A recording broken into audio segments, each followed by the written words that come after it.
हम तिलावत कुरान पाक से हम आगाज़ करते हैं आज के वेबिनार का। तो I will request everyone to please connect.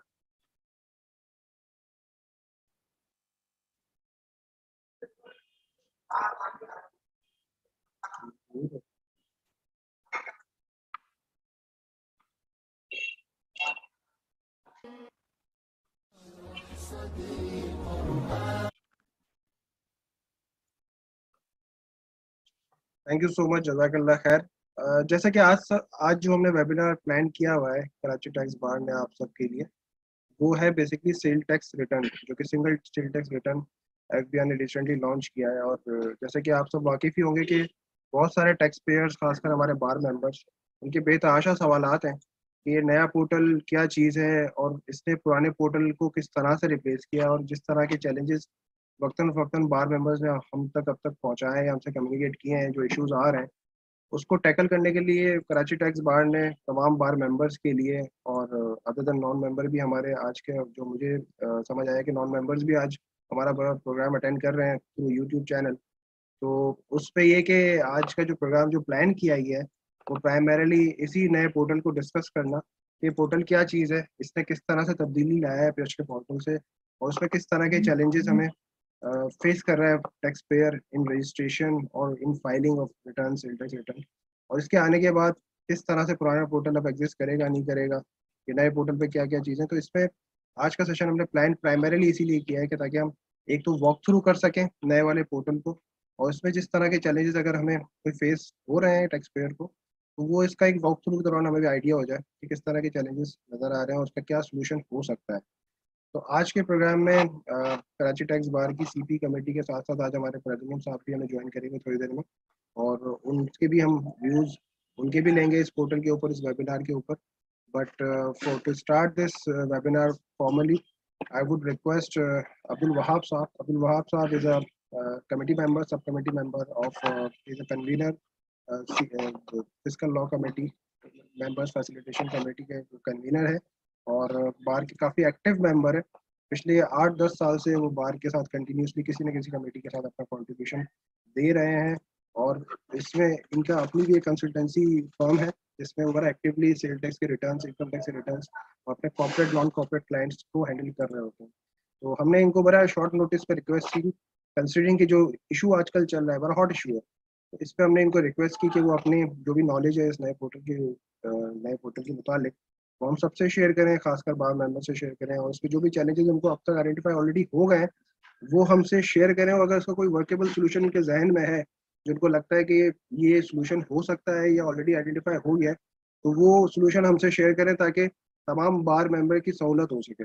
और अगर कोई चीज़ ऐसी अगर हम आइडेंटिफाई होती है आज के सेशन में कि ड्यूरिंग द सेशन, या आप लोग के वैसे सब्सिक्वेंटली अगर सवाल या कोई ऐसे पॉइंट्स ध्यान में आते हैं कि जिस पे आप समझते हैं कि कोई रेक्टिफाइबल या रेमेडियल एक्शन होना चाहिए एफबीआर की तरफ से या किसी भी सूबाई हुकूमत की तरफ से, तो आई आई वुड वेलकम कि हम वो इश्यूज को कहीं एक जगह सॉर्ट आउट करें, जॉट डाउन करें, ताकि उसके लिए अगर कोई करस्पॉन्डेंस होनी है किसी से, अगर हमने एफबीआर में लिखना है या बात करनी है, कोई कम्युनिकेशन करनी है उन इश्यूज के रेजोल्यूशन के लिए, तो by the end of today's session we all should be in a position तो वो इश्यूज हमारे पास आइडेंटिफाइड हो, उसके कोई वर्केबल सॉल्यूशंस भी अगर आइडेंटिफाई हो जाते हैं तो we can definitely approach them and से कि इसमें ये मसले मसाइल एग्जिस्ट करते हैं, इसका इमीडिएटली रेजोल्यूशन चाहिए।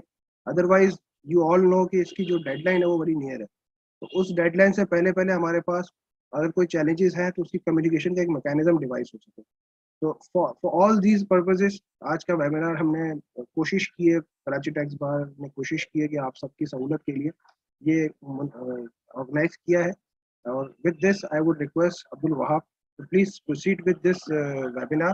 और we are thankful to him, उन्होंने बड़े हमसे जो है एक चीज़ और हमारे कहने पे उन्होंने जो एग्री की है वो ये कि उन्होंने जो वेब पोर्टल का ऑनलाइन पोर्टल जिस तरह से अवेलेबल है उसका एक ऑनलाइन रन थ्रू वो लेके चलेंगे, किस तरह से ये स्टेप बाय स्टेप किस तरह की विजिबिलिटी है उस पोर्टल की, उसमें कौन कौन से स्टेप्स फॉलो करने हैं हमने, और किस तरह से डाटा को अपलोड करना है, और आई थिंक टिल सबमिशन तक जो भी स्टेप्स इन्वॉल्व है उन सब का बेसिक लेवल से वो स्टार्ट करके और एंड तक लेके जाएंगे। और किसी का कोई सवाल है तो लेट्स सी कि वो सवाल हम उसी वक्त पिकअप कर सकते हैं या at the end of the webinar उस सवालात को, तमाम सवालात को एक साथ हम इकट्ठा टेकअप करें, वो देख लेंगे उस सवाल की नौयत के हिसाब से। बाकी now I welcome and I request Abdul Wahab साहब to please continue with this session. Thank you so much.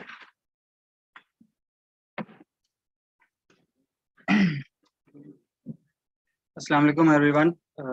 Rabbi इश्रह ली सदरी वयस्सिर ली अमरी। सबसे पहले तो मैं आप सब लोगों का शुक्रिया अदा करना चाहूँगा कि आप लोगों ने इतनी दिलचस्पी का इजहार किया इस प्रोग्राम में। और इसके साथ साथ मैं कराची टेक्स बार का खुसूसन हमारे प्रेसिडेंट ज़ीशान मर्चेंट साहब और हमारे वाइस प्रेसिडेंट महमूद बिकिया जो कि सीपी कमेटी के कन्वीनर भी हैं, और हमारे सेक्रेटरी जनरल फाइक साहब का, कि इन्होंने मुझे ये अपॉर्चुनिटी दी कि मैं इस हॉट टॉपिक पर अपनी नॉलेज शेयर कर सकूं आप सब लोगों के साथ। तो क्योंकि वक्त काफ़ी कम था, इसलिए कोई प्रेजेंटेशन नहीं बना पाया, इसलिए हमने डिसाइड ये किया था कि एक लाइव यूज़र की एफबीआर के क्रेडेंशियल्स यूज़ करते हुए हम लाइव इसको गो थ्रू करेंगे कि ये पूरा पोर्टल किस तरह से यूज़ करना है और सेल्स टैक्स रिटर्न जो नया एफबीआर ने लॉन्च किया है इसे किस तरह से आप फाइल करेंगे। तो स्टार्ट करते हैं हम।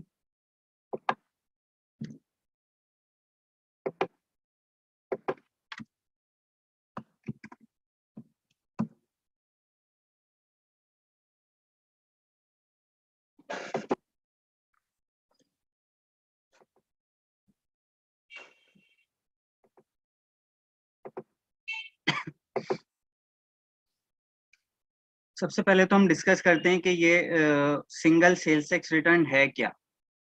ये एक अरेंजमेंट की जानी थी एफबीआर और तमाम प्रोविंसेस के दरमियान के टैक्स पेयर को फैसिलिटेट किया जाए। एक टैक्स पेयर जो एक रिटर्न के बजाय 6 या 7 सेल टैक्स रिटर्न जमा कराना पड़ता है एक टैक्स पेयर को, उसको कम करके सिर्फ एक सेल्स टैक्स रिटर्न पर लेकर आया जाए। लेकिन अनफॉर्चुनेटली कुछ लीगल इश्यूज, लीगल चैलेंजेस हैं, इसके साथ साथ कुछ टेक्निकल चैलेंजेस हैं और प्रोविंशियल अथॉरिटीज़ के अपने कुछ कंसर्न्स हैं जो कि अभी तक रिजॉल्व नहीं हो सके। रिजल्टिंगली अभी तक जो sales tax return, single sales tax return है, वो सिर्फ वही रिटर्न है जो हम फेडरल का सेल्स टैक्स रिटर्न जमा करवाते थे पहले e.fbr.gov.pk पे। तो अभी आपको सिर्फ जो लोग फेडरल का सेल्स टैक्स रिटर्न e.fbr.gov.pk पर सबमिट करते थे, अब वो आयरिस पर अपना रिटर्न सबमिट करेंगे, सबसे इम्पोर्टेंट चीज। और जो प्रोविंशियल सेल्स टैक्स रिटर्न्स आप पहले जिस तरह उनके रेलेवेंट पोर्टल्स पर जमा करवाते थे, उनको उसी तरह रेलेवेंट पोर्टल्स पर जमा करवाएंगे तब तक के वो तमाम प्रोविंसेस इस सिंगल सेल्स टैक्स रिटर्न को ऑप्ट नहीं कर लेते और सारे लीगल चैलेंजेस को सॉर्ट आउट नहीं किया जाता। तो हम स्टार्ट करते हैं कि ये फेडरल का सेल्स टैक्स रिटर्न किस तरह से सबमिट करना है। सबसे पहला स्टेप क्या होगा इसमें सबसे पहले आपने लॉगिन करना है। ये आई होप कि आप सब लोग मेरी स्क्रीन देख रहे हैं।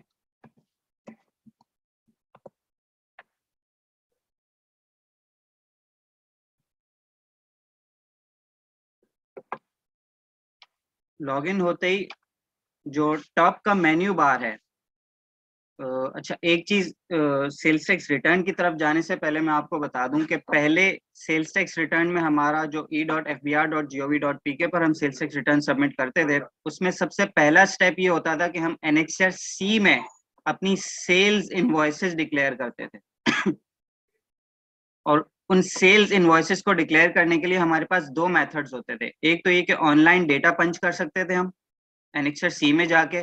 सेकंड ऑप्शन हमारे पास ये होता था कि हम एक्सेल की फाइल पे अपना सारा डेटा पंच करके उस एक्सेल की फाइल को एनेक्सर सी में अपलोड करके उसे सबमिट कर दिया करते थे। लेकिन पिछले पोर्टल में एक ड्रॉबैक ये था कि आपको अपनी सेल्स रिपोर्ट करने के लिए मंथ एंड तक का वेट करना पड़ता था। ऑल्टरनेट ऑप्शंस ऑल्दो आपके पास था कि आप एक्सेल फाइल पर अपना सारा डेटा डेली बेसिस पे या वीकली या फोर्टनाइटली बेसिस पे अपना सेल्स का डेटा सारा उस पर पंच करके उसे जैसे ही नया सेल्स टैक्स रिटर्न मंथ के स्टार्टिंग पर ओपन होता है तो उस पर आप अपलोड कर सकते थे, लेकिन उसके लिए भी आपको मंथ एंड का वेट करना पड़ता था। लेकिन इस ये जो नया पोर्टल, नया सेल्स टैक्स रिटर्न जो एफबीआर ने लॉन्च किया है, इसमें आपको एक ये फैसिलिटी दी गई है कि आप डेली बेसिस पर अपनी सेल्स इनवॉइसेस को रिकॉर्ड कर सकते हैं इनवॉइस मैनेजमेंट सिस्टम में जाकर। आपको मंथ एंड का वेट नहीं करना। आप चाहें, ये टैक्स पेयर के डिस्क्रिप्शन पर है कि वो डेली बेसिस पर अपनी इनवॉइसेस को लॉक करना चाहे तो वो कर सकता है, वीकली बेसिस पर करना चाहे तो कर सकता है, फोर्टनाइटली करना चाहे तो कर सकता है, या मंथली जैसे पहले कराते आ रहे थे वैसे करवाना चाहे तो वैसे भी कर सकते हैं, इसमें कोई इशू नहीं है। तो अब ये इनवॉइस मैनेजमेंट सिस्टम क्या है और ये कहाँ पर मौजूद है, इसे किस तरह से यूज करना है, ये हम यहाँ से स्टार्ट करते हैं। ये आयरिस पे लॉगिन होने के साथ ही जो हमारे पास मेन मेन्यू बार होता है, जहाँ रजिस्ट्रेशन, डिक्लेरेशन और एसेट डिक्लेरेशन आपको लिखा हुआ नजर आ रहा है, उसी की रो में सेकंड लास्ट एक नया बटन ऐड किया है, इनवॉइस मैनेजमेंट सिस्टम। उस पे एफबीआर ने स्टेरिक भी मार्क किया हुआ है और वो ब्लिंक भी कर रहा है, ये डिनोट करने के लिए कि ये नया मॉड्यूल लॉन्च किया गया है आयरिस पर। तो जैसे ही हम इनवॉइस मैनेजमेंट पे क्लिक करेंगे तो ड्रॉप डाउन मेन्यू पे हमें एक ही लाइन आइटम नजर आएगा, सेल्स लेजर। सेल्स लेजर पे जैसे ही हम क्लिक करेंगे तो एक नई विंडो हमारे सामने ओपन हो जाएगी। अच्छा, अब ये विंडो क्या चीज है? इस विंडो में ऊपर टॉप का जो पार्ट है, इसकी हेडिंग है invoice sales tax invoice management system.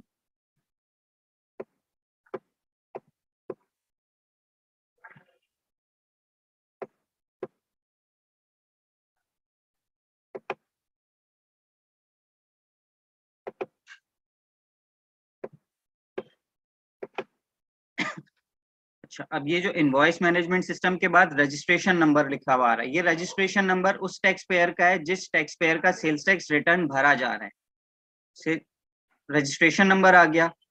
फिर उसके बाद यहाँ पर एक हेडिंग आ रही है डोमेस्टिक ट्रांजैक्शन। डोमेस्टिक ट्रांजैक्शंस का मतलब ये हो गया कि यहाँ पर आपकी सिर्फ डोमेस्टिक सेल्स और डोमेस्टिक परचेजेस यहाँ पर अपेयर होंगी।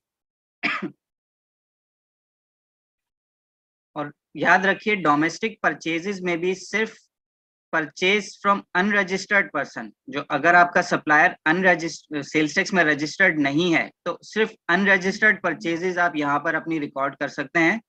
रजिस्टर्ड परचेजेस आपकी एनेक्सचर ए में ऑटोमेटिकली अपेयर होंगी जब आपका सप्लायर अपना एनेक्सचर सी सबमिट करेगा। तो उसके बाद डोमेस्टिक ट्रांजैक्शंस के बाद यहाँ पर आपको नजर आ रहा है सर्च इनवॉइसेस। ये जो पूरा पार्ट है, ये पार्ट आपको दिया गया है कि अगर आपको कोई इनवॉइस सर्च करके उसमें कोई अमेंडमेंट करनी है, फॉर एग्जांपल अगर आपने कोई अपनी सारा सेल्स का डेटा आपने पंच करके अपलोड कर दिया है थ्रू एक्सेल फाइल या ऑनलाइन एंट्री के थ्रू अगर आपने डेटा पंच कर दिया है, अब बाद में आप during the review, before submission of return review के दौरान अगर आपको पता चलता है कि कोई इनवॉइस में कुछ एरर है या कोई किसी इनवॉइस में अमेंडमेंट की जरूरत है, तो आप इस सर्च के ऑप्शन को यूज करते हुए उस इनवॉइस को यहाँ पर फाइंड आउट करके डायरेक्टली उस पर जाके अमेंडमेंट कर सकते हैं। अमेंडमेंट भी हम किस तरह से करते हैं इसे हम आगे जाके देखेंगे। फिलहाल उसके बाद जो इनवॉइस आपको ऐड करनी है वो कैसे करनी है।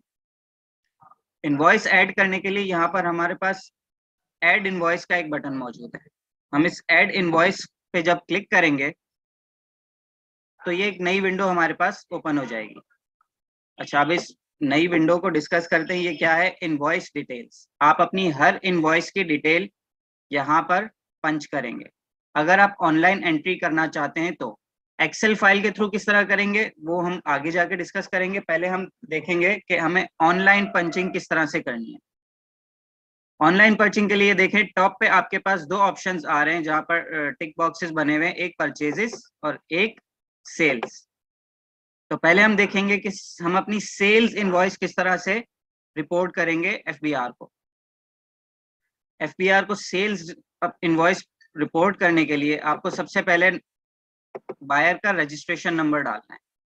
अब जो मेजर डिफरेंस है, पहले पोर्टल में किस तरह से हम इनवॉइस पंच करते थे और नए पोर्टल में हम किस तरह से इनवॉइस पंच करेंगे, तो उसमें सबसे मेजर जो डिफरेंस है वो है buyer registration number oblique CNIC।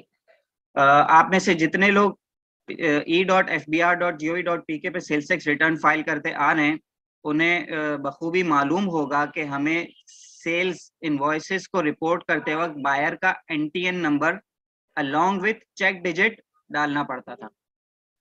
उसके बरक्स नए सिस्टम में आपको यहाँ पर दो चीजें हैं। अगर आपका बायर इंडिविजुअल है या सोल प्रोप्राइटरशिप बिजनेस है, तो उस सूरत में आप इंसर्ट करेंगे उसका CNIC नंबर विदाउट डैशेस।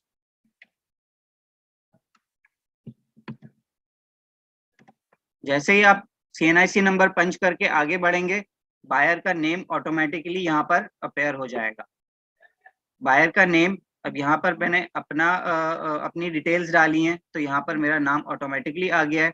और buyer type, tax payer type, यहाँ पर आपको पता चल जाएगा कि बायर, आपका जो बायर है वो सेल्स टैक्स में रजिस्टर्ड है या अनरजिस्टर्ड है। तो इंडिविजुअल के केस में आपको CNIC नंबर डालना है, और AOP और कंपनी के केस में आपको डालना है NTN नंबर। NTN नंबर आप किस तरह से डालेंगे? Without check digit. 7 डिजिट्स का जो आपका NTN नंबर है, यहाँ पर आपको एक और चीज का ख्याल रखना है कि जिन एंटिटीज का NTN नंबर 0 से स्टार्ट हो रहा है, तो वो 0 के साथ आपको 7 डिजिट्स पंच करने, 0 को आपने ओमिट नहीं करना। और एक और चीज का ख्याल रखिएगा कि इस पहले जो पोर्टल में NTN नंबर पंच किया जाता था, वो चेक डिजिट को हटा के जो आखिरी लास्ट डिजिट होता था, जो 8 डिजिट हो जाता था, वो डैश को हटा के हम लास्ट चेक डिजिट उसमें पुट कर देते थे। लेकिन नए सिस्टम में हमें इस तरह से नहीं करना। आपको सिंपली शुरू के जो NTN नंबर का जो आपके शुरू के जो 7 डिजिट्स होते हैं, आपको सिर्फ वो पंच करने हैं in case of companies and AOPs। NTN number या CNIC नंबर, जो कि अब रजिस्ट्रेशन नंबर कहलाता है आपका, वो पंच करने के बाद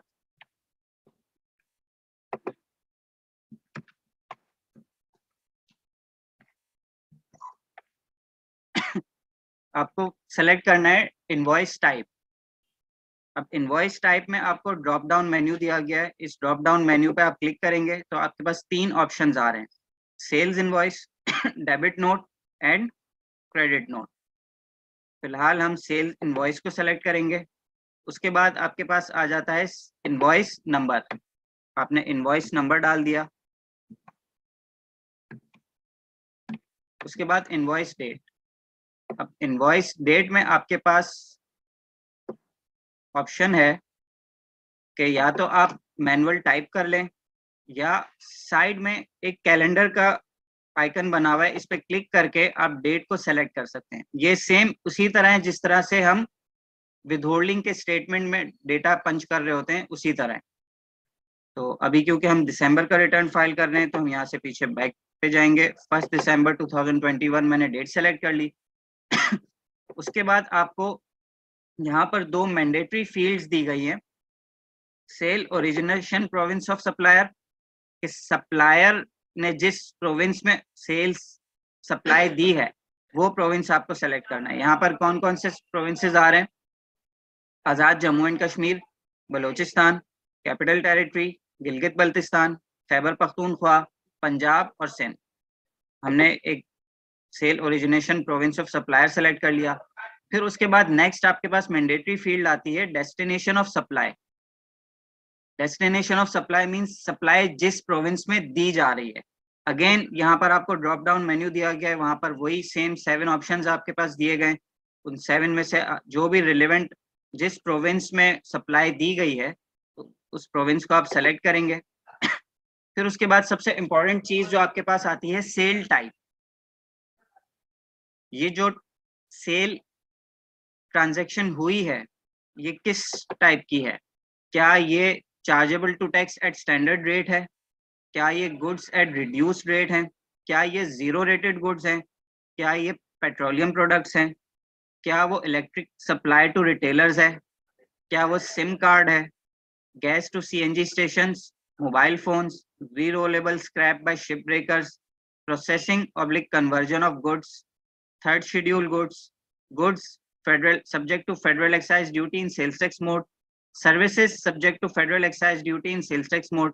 अब यहाँ पर एक अक्सर क्वेश्चन मेरे पास आता है कि सर्विसेज का तो ये रिटर्न है नहीं, तो फिर यहाँ पर सर्विसेज क्यों दी गई हैं? तो उनको मैं ये बताता चलूं कि सर्विसेज जो फेडरल कैपिटल टेरिटरी में है और जो टैक्स पेयर सर्विस जो service provider federal capital territory से ऑपरेट कर रहे हैं, वो क्योंकि FBR में ही रजिस्टर्ड होते हैं, तो वो अपना रिटर्न FBR को ही सबमिट कर रहे होते हैं, तो उनके लिए ये ऑप्शन मौजूद है। इसके अलावा जैसे ही प्रोविंसेस भी इस प्रोजेक्ट में अपने आप को इनरोल करवाएंगे, तो उसके बाद सर्विसेज सेक्टर भी इसी ऑप्शन को एक्सरसाइज करके अपनी सेल्स रिपोर्ट करता रहेगा। आगे उसके बाद services exempt goods, DTRE goods, electric vehicle, cement, concrete blocks, telecommunication services, steel melting and re rolling, ship breaking and potassium chlorate. तो अभी हम for the sake of simplicity and understanding हम goods at standard rate को select करेंगे। ये मैंने goods at standard rate को जैसे ही सेलेक्ट किया, हमारे पास अगला जो पार्ट है इनवॉइस डिटेल का, वो ऑटोमेटिकली एक्टिव हो गया। अब यहाँ पर सबसे पहले हमें सेलेक्ट करना है HS code description. HS code description जैसे पहले हमें पंच करना पड़ता था, वैसे ही हम अगेन HS कोड यहाँ पर सेलेक्ट करेंगे। अच्छा, यहाँ पर आपको ड्रॉप डाउन मेन्यू बॉक्स दिया गया, आप चाहे तो इसको टाइप भी कर सकते हैं और सर्च कर सकते हैं, या चाहें तो ड्रॉप डाउन मेन्यू से सेलेक्ट भी कर सकते हैं। अगर मैं इसको यहाँ से हटा देता हूँ,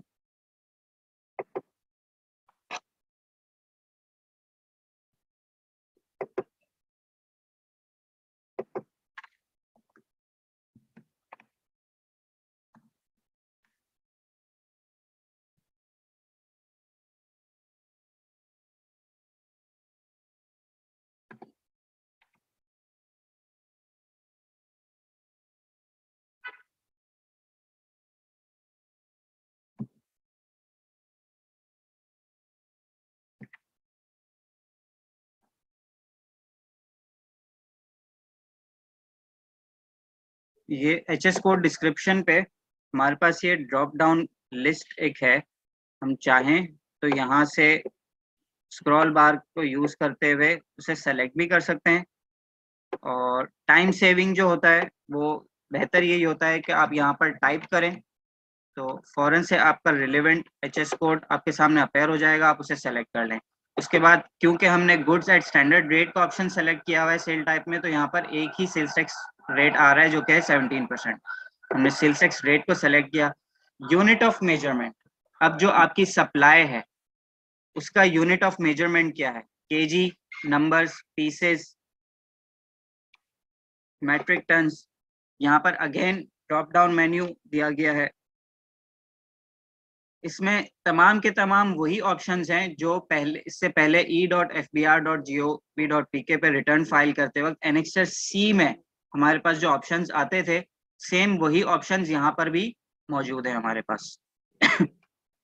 अच्छा, इसमें एक सिर्फ मैं जो डिफरेंस यहाँ पर आया है वो मैं आपको बता दूं कि पिछले पोर्टल पे पीसेस का एक अलग से लाइन आइटम हुआ करता था, उसकी जगह पर यहाँ नए पोर्टल में नंबर्स, पीसेस, यूनिट्स, इन तीनों यूनिट ऑफ मेजरमेंट्स को, तीनों लाइन आइटम्स को एक ही जगह कंसोलिडेट कर दिया गया है। तो अब क्योंकि अगर आप पहले पीसेस के लिए सिर्फ P टाइप करके पीसेस को सेलेक्ट कर लिया करते थे, अगर आप वो करेंगे तो आपको पीसेस अभी भी नजर आ जाएगा, ये नंबर्स, पीसेस, यूनिट्स। तो आपने सिर्फ पहला लेटर या कोई भी एक लेटर टाइप करना है, तो रिलेवेंट आपका यूनिट ऑफ मेजरमेंट आपके स्क्रीन पर आ जाएगा, आप उसे सेलेक्ट करें। उसके बाद क्वांटिटी कितनी है, यहाँ पर हम क्वांटिटी जो भी आपकी एक्चुअल इनवॉइस के हिसाब से है वो आप यहाँ पर पुट करेंगे। फिर उसके बाद value of sales excluding sales tax, value of sales excluding sales tax आपने यहाँ पुट कर दी। अब जैसे ही आप वैल्यू पुट करेंगे, आपके पास सेल्स टैक्स ऑटोमेटिकली कैलकुलेट होकर आ जाएगा, सेम वैसे ही है जैसे पहले हुआ करता था। उसके बाद फर्दर टैक्स यहाँ पर क्यों कंप्यूट हुआ, क्योंकि जो बायर है, जिस बायर की डिटेल्स मैंने डाली हैं वो सेल्स टैक्स पे अनरजिस्टर्ड है, तो फर्दर टैक्स ऑटोमेटिकली यहाँ पर चार्ज हो गया। अब अगर ये आपके डिस्क्रिप्शन पर है, ये फील्ड जो है एक्टिव है, आप चाहें तो इसको रिमूव भी कर सकते हैं। अगर एज पर लॉ आपकी जो सेल्स है वो चार्जेबल टू फर्दर टैक्स नहीं है तो आप उसको मैन्युअली जीरो कर सकते हैं। उसके आगे अगर आपकी प्रोडक्ट्स जीरो रेटेड हैं या रिड्यूस रेट की गुड्स हैं या थर्ड शेड्यूल की प्रोडक्ट हैं, तो आपको सेल्स टाइप पे वो रिलेवेंट लाइन आइटम सेलेक्ट करना है और यहाँ से एसआरओ, शेड्यूल नंबर और आइटम नंबर सेम उसी तरह से सेलेक्ट करना है जैसे आप पिछले पोर्टल में आज से पहले करते आए। अच्छा, अब जैसे ही हमने ये इनवॉइस की डिटेल्स हमने डाल दी, इसको हम सेव आइटम पे क्लिक करेंगे। ये सेव आइटम पे जैसे ही हमने क्लिक किया, यहाँ पर हमारे पास ये इनवॉइस यहाँ पर सेव हो गई।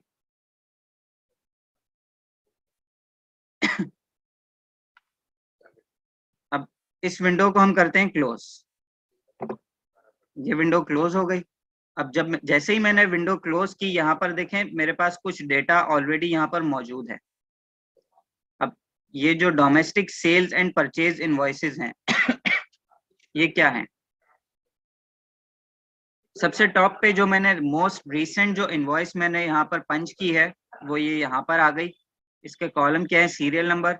स्टेटस इसका वैलिड है, ऑटोमेटिकली सिस्टम ने इसको वैलिडेट कर दिया जैसे ही मैंने इनवॉइस पंच की। उसके बाद invoice number, invoice type, invoice date, buyer का रजिस्ट्रेशन नंबर, बायर का name, seller registration number, seller name, sale type, उसके बाद sale origination province, destination of supplier, उसके बाद रेट, क्वांटिटी, एचएस कोड, वो तमाम की तमाम डिटेल्स जो हमने अभी पंच की थी थ्रू ऑनलाइन डेटा एंट्री, वो तमाम की तमाम डिटेल्स यहाँ पर आपके सामने स्क्रीन पर मौजूद होंगी।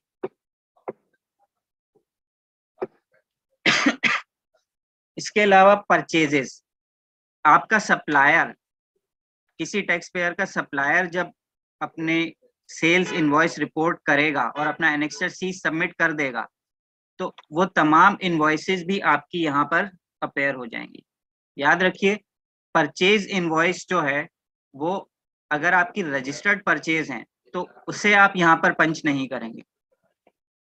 इस इनवॉइस मैनेजमेंट सिस्टम के थ्रू आप अपनी सिर्फ अनरजिस्टर्ड परचेजेस पंच करेंगे। जो रजिस्टर्ड परचेजेस हैं वो आपका सप्लायर अपनी इनवॉइस मैनेजमेंट में जाके अपनी सेल्स इनवॉइस डिक्लेयर करेगा, तो सिस्टम ऑटोमेटिकली आपके रिटर्न में आपके इनवॉइस मैनेजमेंट सिस्टम में उस परचेज इनवॉइस को ऑटोमेटिकली फेच कर लेगा। अब यहाँ पर आपको नजर आ रही है एक इनवॉइस परचेज की जो कि इस टैक्स पेयर ने क्लेम की हुई है। इसके कॉलम्स क्या हैं? सीरियल नंबर, स्टेटस इसका क्लेम्ड आ रहा है क्योंकि ये एनेक्सस ए में जाकर क्लेम हो चुकी है, इसलिए इनवॉइस नंबर, इनवॉइस टाइप यहाँ पर परचेज इनवॉइस, इनवॉइस डेट, उसके बाद बायर का रजिस्ट्रेशन नंबर आ रहा है यहाँ पर, ये वही रजिस्ट्रेशन नंबर है जो आपका अपना रजिस्ट्रेशन नंबर है। Buyer name, seller registration number, seller name, sale type, again sale origination province of supplier, destination of supplier, rate, quantity, HS code, unit of measurement, value of sales excluding sales tax, फिर उसके बाद sales tax, तमाम की तमाम details यहाँ पर आपकी screen पर मौजूद होंगी। ये तो बात हो गई सेल्स इनवॉइस की। अब अगर हमारे पास अनरजिस्टर्ड पर्सन से परचेजेस हैं तो वो किस तरह से पंच करेंगे? अगेन जैसे हमने सेल्स इनवॉइस अपनी रिकॉर्ड की थी, इसी तरह हम ऐड इनवॉइस पे क्लिक करेंगे और यहाँ पर टॉप पे जो बाय डिफॉल्ट सेल्स पर टिक मार्क हुआ है, इसे हम परचेजेस पे टिक करेंगे।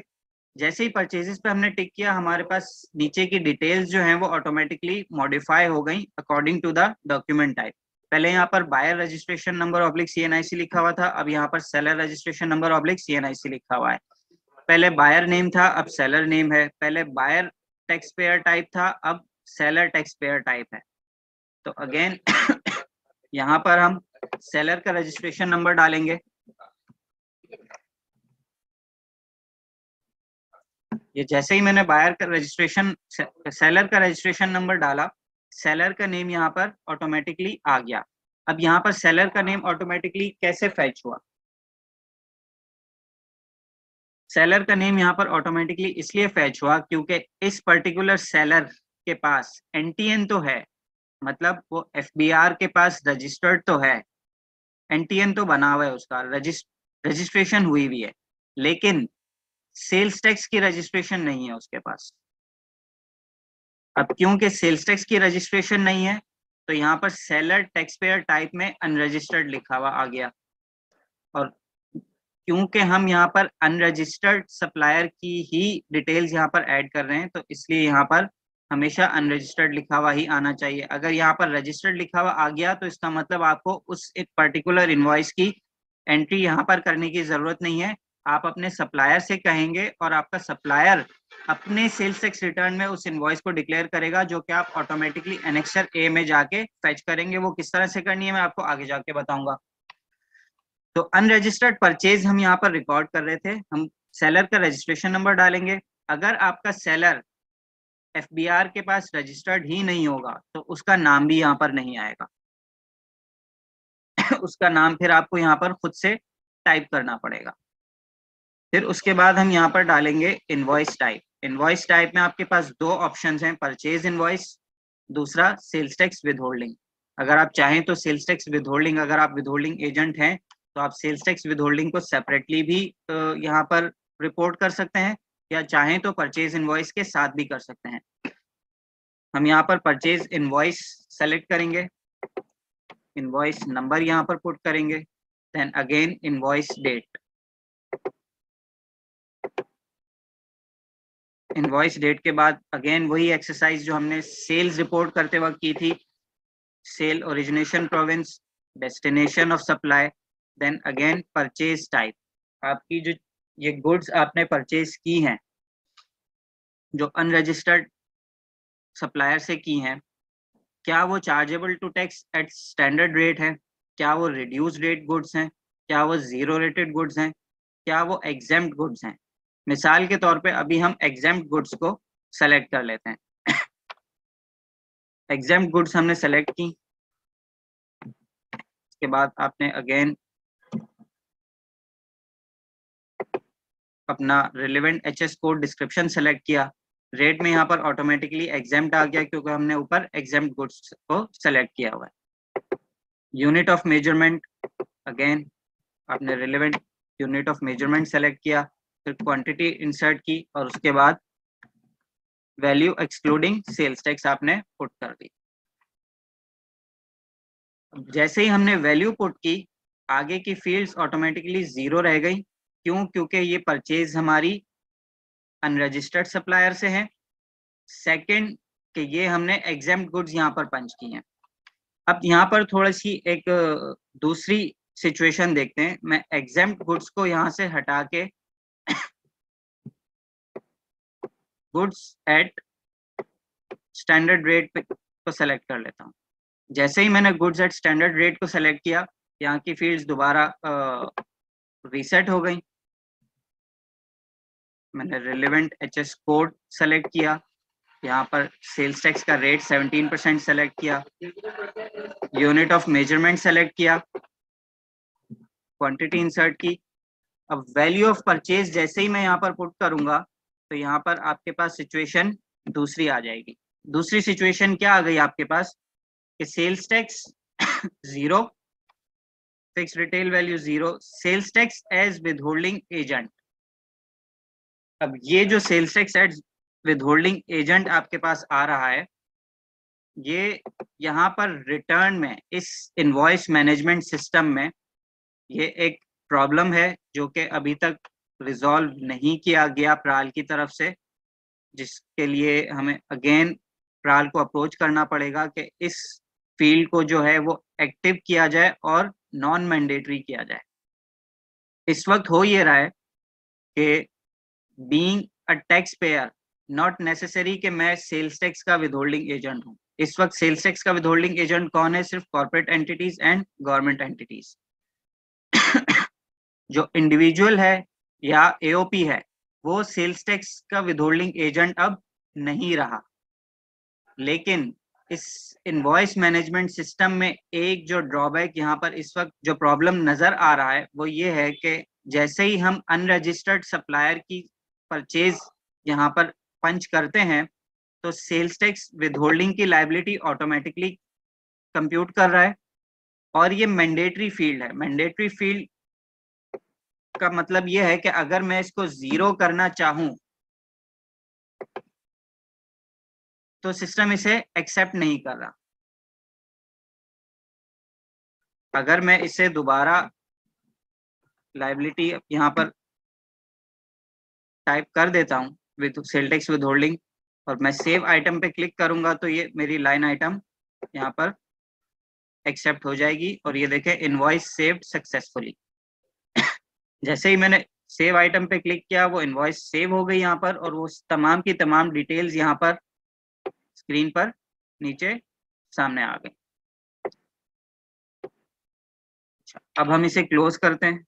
जैसे ही क्लोज करेंगे तो ये, क्योंकि हमारी जो मोस्ट रीसेंट डेटा पंचिंग थी वो ये परचेज इनवॉइस थी जो अभी हमने आपके सामने परचेज इनवॉइस ऐड करके मैंने दिखाई। Serial number 1, status valid, invoice number, invoice type, invoice date, again buyer name, registration number.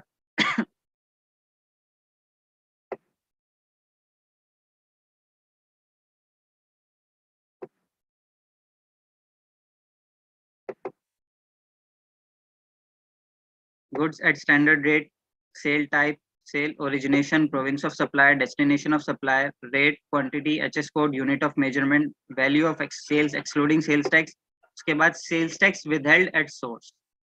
ये जो एक इशू अनरिजॉल्व है ये अभी तक यहाँ पर मौजूद है। आई होप के bye the end of 15th of January ये इशू रिजॉल्व हो जाए। अगर नहीं होता तो फिर कोई रिमीडियल एक्शन की तरफ हमें जाना पड़ेगा। अच्छा, अब ये तो हो गई कि सेल्स और अनरजिस्टर्ड परचेज किस तरह से हम ऑनलाइन डेटा एंट्री के थ्रू पंच कर सकते हैं। अब क्योंकि बहुत सारे टैक्स पेयर्स ऐसे होते हैं जिनके रिकॉर्ड्स थाउजेंड्स में होते हैं तो वो 1 by 1 एक एक इनवॉइस इस तरह से पंच नहीं कर सकते।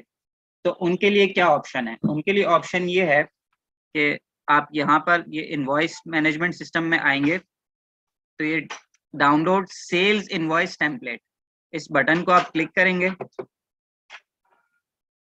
और यहाँ से आप ये आपके पास एक नई विंडो अपेयर हो जाएगी। इस विंडो में सबसे एंड में सेल्स इनवॉइस टेम्पलेट का बटन दिया गया है, यहाँ से आप अपनी सेल्स इनवॉइस को डाउनलोड करेंगे। अब ये सेल्स इनवॉइस की टेम्पलेट किस तरह की है मैं आपको अभी दिखाता हूँ थोड़ी देर में।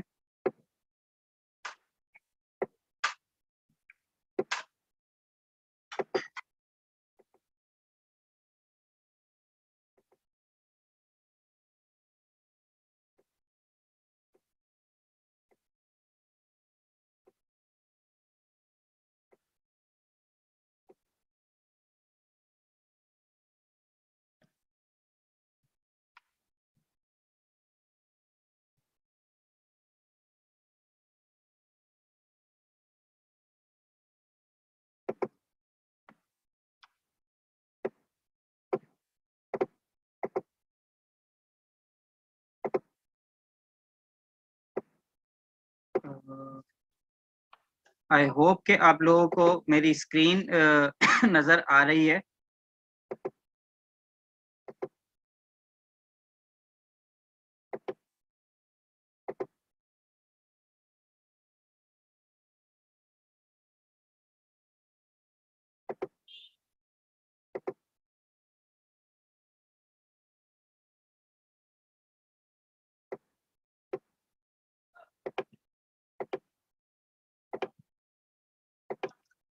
ये एफबीआर ने सेल्स इनवॉइसेस रिपोर्ट करने के लिए आपको एक टेम्पलेट प्रोवाइड की है। इसे किस तरह से यूज करना है सबसे पहले एक चीज क्लियर कर दूं कि ये जो टेम्पलेट है ये सिर्फ और सिर्फ डोमेस्टिक सेल्स को रिपोर्ट करने के लिए दी गई है। डोमेस्टिक सेल्स का मतलब ये हो गया कि जो आपकी लोकल सप्लाई है, आप इस एक्सेल फाइल के थ्रू सिर्फ उस लोकल सप्लाई को ही, इसका डेटा ही इसमें पंच कर सकते हैं। रजिस्टर्ड परचेजेस का डेटा आपका सप्लायर पंच करेगा, वो आप उसे ऑटो फैच करेंगे एनेक्सचर ए में जाके।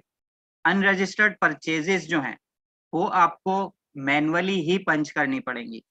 आइडियली होना ये चाहिए था कि प्राल की तरफ से अनरजिस्टर्ड परचेजेस के लिए भी कोई एक्सेल वर्जन मिलना चाहिए था, बट अनफॉर्चुनेटली नहीं मिला। तो जो चीज अभी हमारे पास अवेलेबल है हम उसी को यूज करेंगे और अनरजिस्टर्ड परचेजेस हमें ऑनलाइन डेटा एंट्री के थ्रू ही पंच करनी पड़ेंगी। जो सेल्स है आपकी डोमेस्टिक सेल्स, वो आप एक्सेल फाइल के थ्रू पंच कर सकते हैं। वो किस तरह से करेंगे, आपने एक्सेल फाइल डाउनलोड की, अब इसे यूज किस तरह करना है। सबसे पहले आपको डालना है अपना registration number. Again registration number किस तरह डालेंगे, अगर टैक्स पेयर इंडिविजुअल है तो वो अपना CNIC नंबर पुट करेगा, और अगर टैक्स पेयर AOP या कंपनी है तो वो अपना NTN number without check digit यहाँ पर पंच करेगी।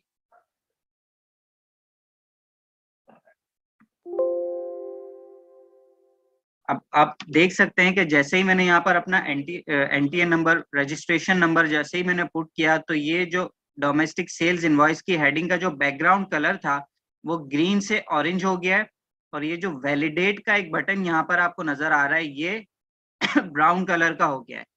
ये ब्राउन कलर ये डिटोनेट करता है कि आपने अब तक जितना भी डेटा पंच किया है उसे आप वैलिडेट करें।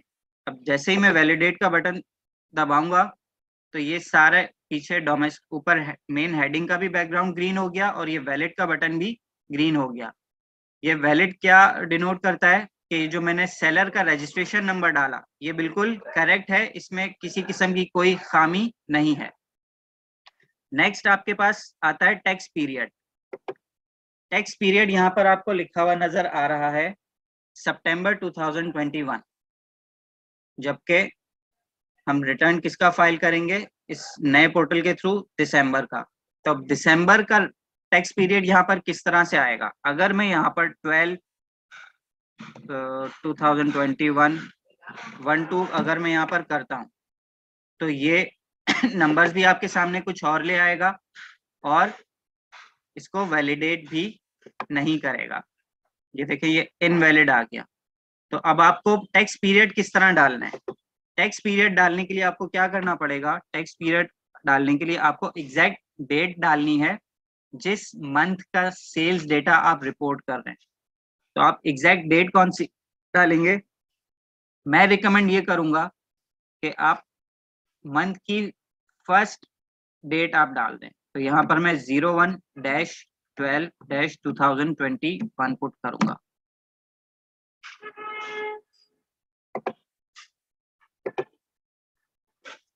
ये यहाँ पर डेटा फिर से चेंज कर दिया गया है। कल तक ये इसकी प्रेजेंटेशन कुछ और थी, यहाँ पर अब हमें मंथ डालना है। पहले मंथ डालेंगे, then slash, then 01, then 2021।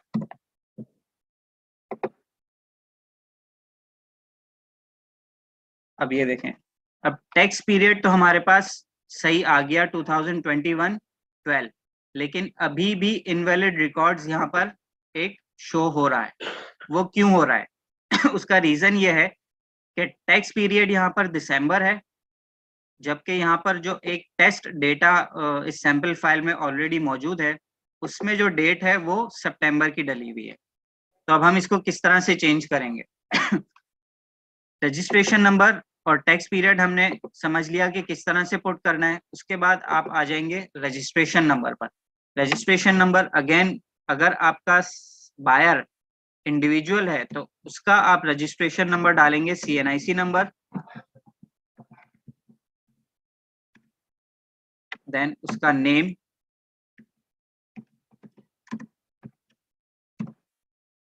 Registered type में आप यहाँ पर खुद से सेलेक्ट करना पड़ेगा आपको कि आपका जो बायर है वो रजिस्टर्ड है, sales tax for the purpose of sales tax registered है या अनरजिस्टर्ड है। क्योंकि ये बायर अनरजिस्टर्ड है for the purpose of sales tax. फिर उसके बाद sale origination province of supplier, आपने रिलेवेंट प्रोविंस सेलेक्ट किया, then again destination of supply वो आपने सेलेक्ट किया। फिर उसके बाद डॉक्यूमेंट टाइप, जैसे आपको ऑनलाइन डेटा एंट्री पंच करते वक्त ऑप्शंस दिए गए थे, वही ऑप्शंस आपको यहाँ पर कॉम्बो बॉक्स की सूरत में आपके सामने अवेलेबल है। यहाँ पर सिर्फ एक एडिशनल ऑप्शन आपके पास मौजूद है, सेल्स टैक्स विदहोल्डिंग। इसका मतलब ये हुआ कि इस मॉड्यूल के थ्रू, इस एक्सेल फाइल के थ्रू आप अपनी अनरजिस्टर्ड बायर की परचेजेस तो पंच नहीं कर सकते, लेकिन उसकी सेल्स टैक्स विदहोल्डिंग आप यहाँ पर पंच कर सकते हैं। तो ये हमने सेल इनवॉइस सेलेक्ट किया, इनवॉइस नंबर हमने यहाँ पर पंच किया, देन डेट। अब ये डेट का जो फॉर्मेट है ये अगेन चेंज कर दिया गया है। कल तक ये यहाँ पर कुछ किसी और फॉर्मेट पे डेट इंसर्ट की जा रही थी, अब डेट किसी और फॉर्मेट पे। ये फॉर्मेट क्या है, सबसे पहले आपको पुट करना है मंथ, दिसंबर 12 मंथ है, देन स्लैश, स्लैश के बाद आपको डेट, डे, एग्जैक्ट डे कौन सा है, जिस डेट को इनवॉइस जनरेट हुई है वो डे आपने इस पे इंसर्ट कर दिया 01, देन ईयर 2021। अब जैसे ही मैंने डेट यहाँ पर डाली है, अब मैं वैलिडेट का बटन पे क्लिक करूंगा तो ये रजिस्ट्रेशन नंबर पे एरर दे रहा है, इनवैलिड रिकॉर्ड, और रजिस्ट्रेशन नंबर को इसने हाईलाइट कर दिया। इसका मतलब ये जो मैंने रजिस्ट्रेशन नंबर डाला है ये गलत है, इसमें कोई गलती है। तो मैं अब रजिस्ट्रेशन नंबर यहाँ पर सही डालूंगा।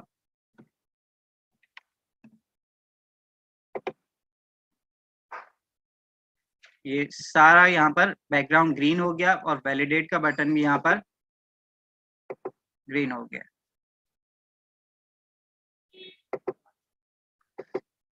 उसके बाद ये डॉक्यूमेंट का जो टाइप वाला पोर्शन हम कर रहे थे, इसमें मैं एचएस कोड डिस्क्रिप्शन, अब यहाँ पर अनफॉर्चुनेटली हमारे पास टाइप करने का ऑप्शन मौजूद नहीं है, ये आपको कॉम्बो बॉक्स से सेलेक्ट करना पड़ेगा।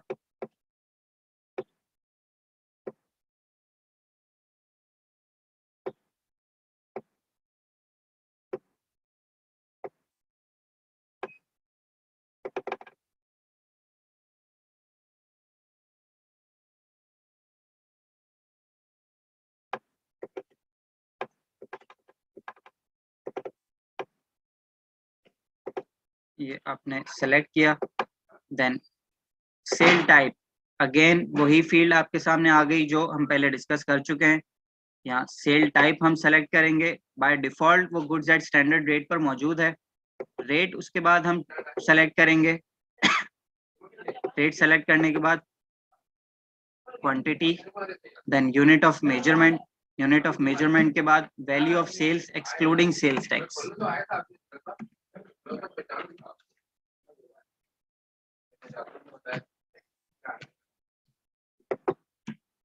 Value of sales excluding sales tax आपने पुट की।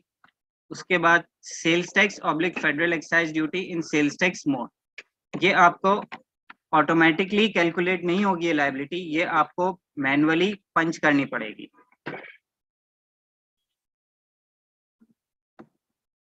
ये आपने मैनुअली पंच कर दी सेल्स टैक्स की लायबिलिटी। उसके बाद फर्दर टैक्स की फील्ड एक्टिव है, अगर आप आपकी जो सप्लाई है वो चार्जेबल टू फर्दर टैक्स है तो आप इस फील्ड में वो फिगर इसमें डेटा पंच करेंगे, अदरवाइज आप इसको ऐसे ही छोड़ देंगे। ये सारा का सारा डेटा पंच करने के बाद आप अगेन वैलिडेट का बटन पे क्लिक करेंगे तो ये ऑटोमेटिकली बैकग्राउंड में सारी के सारे फील्ड्स को चेक करके आपको बता देगा कि अब तक जो आपने डेटा इसमें पंच किया है उसमें कोई गलती तो नहीं रह गई।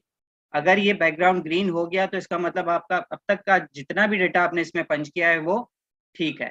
इसी तरह आप इस सारा का सारा डेटा आप नीचे मजीद ऐड करते जाएं और जब आपकी फाइल पूरी कंप्लीट हो जाए, आपका सारा का सारा सेल्स डेटा यहाँ पर पंच आप कर दें तो अगेन एट द एंड आप इस वैलिड के बटन को क्लिक करेंगे और इस फाइल को सेव करके क्लोज कर देंगे।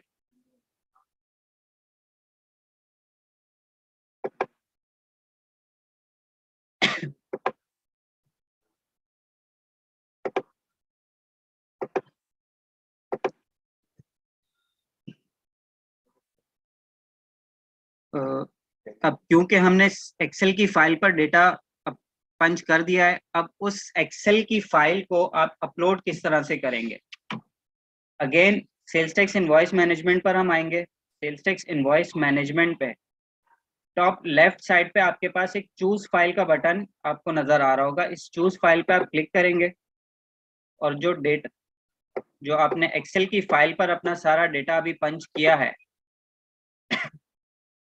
वो आप यहाँ पर अपलोड करेंगे। फाइल सेलेक्ट करके आप इंपोर्ट पे क्लिक करेंगे। अब इंपोर्ट पे क्लिक करने के बाद यहाँ पर आपको सिस्टम खुद ही बता देगा कंप्लीटेड सक्सेसफुली 100%। अगर आपकी उस एक्सेल फाइल में कोई इश्यूज होंगे या अगर आपने वैलिडेट का बटन क्लिक नहीं किया होगा तो वो यहीं पर सिस्टम आपको रोक देगा और यहीं पर आपको बता देगा कि इनवैलिड डेटा का मैसेज आ जाएगा आपके पास। अब क्योंकि हमने डेटा अपलोड करने से पहले वैलिड का बटन दबा दिया था और चेक कर लिया था कि जितना हमने डेटा में पंच किया है एक्सेल की फाइल में वो सही है या नहीं, तो डेटा यहाँ पर कंप्लीटेड अपलोड हो गया है, सक्सेसफुली अपलोड हो गया 100%। लेकिन नीचे आप देख सकते हैं यहाँ पर जहाँ समरी दी गई है या इनवॉइस का डेटा आपको विजिबल है, वहां पर स्टेटस इसका वैलिडेशन पेंडिंग वैलिडेशन है। तो जब आप एक्सेल की फाइल अपलोड करेंगे तो इंपोर्ट का बटन क्लिक करने के बाद आपको अगेन यहाँ पर वैलिडेट का बटन पे क्लिक करना पड़ेगा और जैसे ही आप वैलिडेट का बटन क्लिक करेंगे यहाँ पर जितना भी डेटा आपका होगा अपेयर हो जाएगा और स्टेटस आपको यहाँ पर पता चल जाएगा कि आपने जो डेटा पुट किया है वो वैलिड है या नहीं है। तो यहाँ पर जो हमने एक टेस्टिंग डेटा ट्रायल डेटा जो हमने पुट किया है वो क्योंकि वैलिड है तो यहाँ पर वैलिडेशन चेक उसने कर दिया और यहाँ पर स्टेटस वैलिड आ गया। तो ये था हमारा invoice management system. Invoice management system के बाद अब हम आते हैं अपने मेन सेल्स टैक्स रिटर्न पर।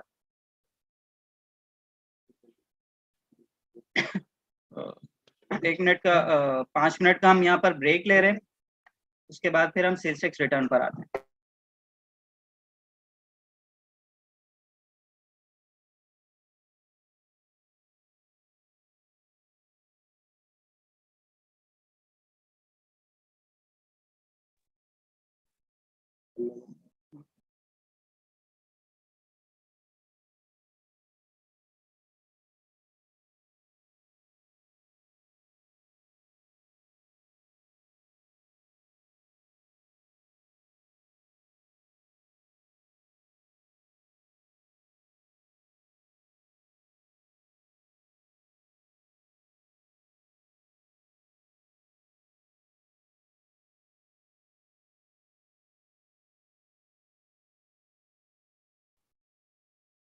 Thank you Abdul Wahab.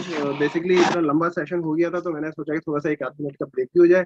और साथ साथ हमें ज्वाइन किया है हमारे सदर साहब मिस्टर जिशान मचन साहब ने। तो मैं चाहूंगा कि जितना ये हॉट इशू आजकल चल रहा है इसके ऊपर हम इनके भी कमेंट्स लें कि इनके पास क्या इंसाइट्स अवेलेबल है कि ये नया जो पोर्टल है वो कितना इनको लगता है कितना इसका ऑब्जेक्टिव अचीव हो पाएगा और इसको किस तरह से एफबीआई लॉन्च करता या अभी इसकी जो करंट सिचुएशन में है ये इसमें किस तरह की अमेंडमेंट्स होनी चाहिए या कौन से करेक्टिव मेजर्स होने चाहिए जिसकी वजह से इसकी जो प्रोडक्टिविटी है वो बढ़ जाए। तो डेफिनेटली निशान साहब के चूंकि इस तरह तरह तमाम मामला पे इनका काफ़ी इंसाइट रहती है और ये प्रॉब्ली सॉफ्ट लॉन्च के टाइम पे भी बड़े एक्टिव पार्टिसिपेशन इनका रहा था। तो वी वुड लाइक कि इनके भी कुछ कमेंट्स हमें मिल सके ताकि हमें पता लग सके कि एफबीआई किस तरह से इसको लॉन्च क्या ऑब्जेक्टिव था बिहाइंड दिस लॉन्च और अब इसको किस तरह से लेके चलना चाहिए। आई वुड रिक्वेस्ट निशान साहब कि आप प्लीज अपने भी कुछ कमेंट्स हमसे शेयर करना शुरू करें। Bismillahirrahmanirrahim. Thank you, Mahmood, for having me on this very interesting seminar.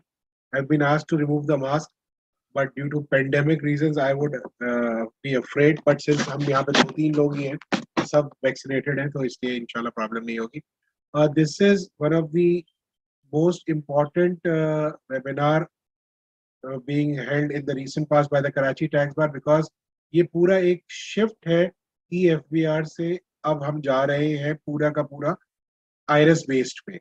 और IRIS based पे जब हम जाते हैं तो उसमें जो भी चीजें हैं जो आप लोग देख रहे हैं, मेरी रेगुलर बेसिस पे जो है मेंबर आईटी से बात हो रही है। आज सुबह मेंबर आईटी साहब का मुझे फोन आया था, जिन्होंने पूरा आईरिस पे इसको बनाया है, या जो अब जितना भी डेटा जो है वो वहां पे शिफ्ट किया है। अशफाक साहब, उनका भी से भी मेरी 2 दफा बात हो चुकी है। तो जो टाइम लाइन्स मुझे उन्होंने दी थी वो 11 और 12 तारीख तक ये टाइम लाइन्स हमें दी गई है कि मोस्ट ऑफ द डेटा जो है, जो कैरी फॉरवर्ड का है, जो अनक्लेम्ड इनवॉइसेस का है, वो आपके सिस्टम्स पे अब आ चुका होगा। तो सबसे पहले तो मैं ये चाहूंगा कि आप लोग जितने भी मेंबर्स हैं वो इसको वाउच करके अपने अपने सिस्टम्स पे चेक करके कराची टैक्स बार को बताइए कि क्या ये डेटा आप लोगों के पास आ चुका है या नहीं आ रहा, नंबर 1।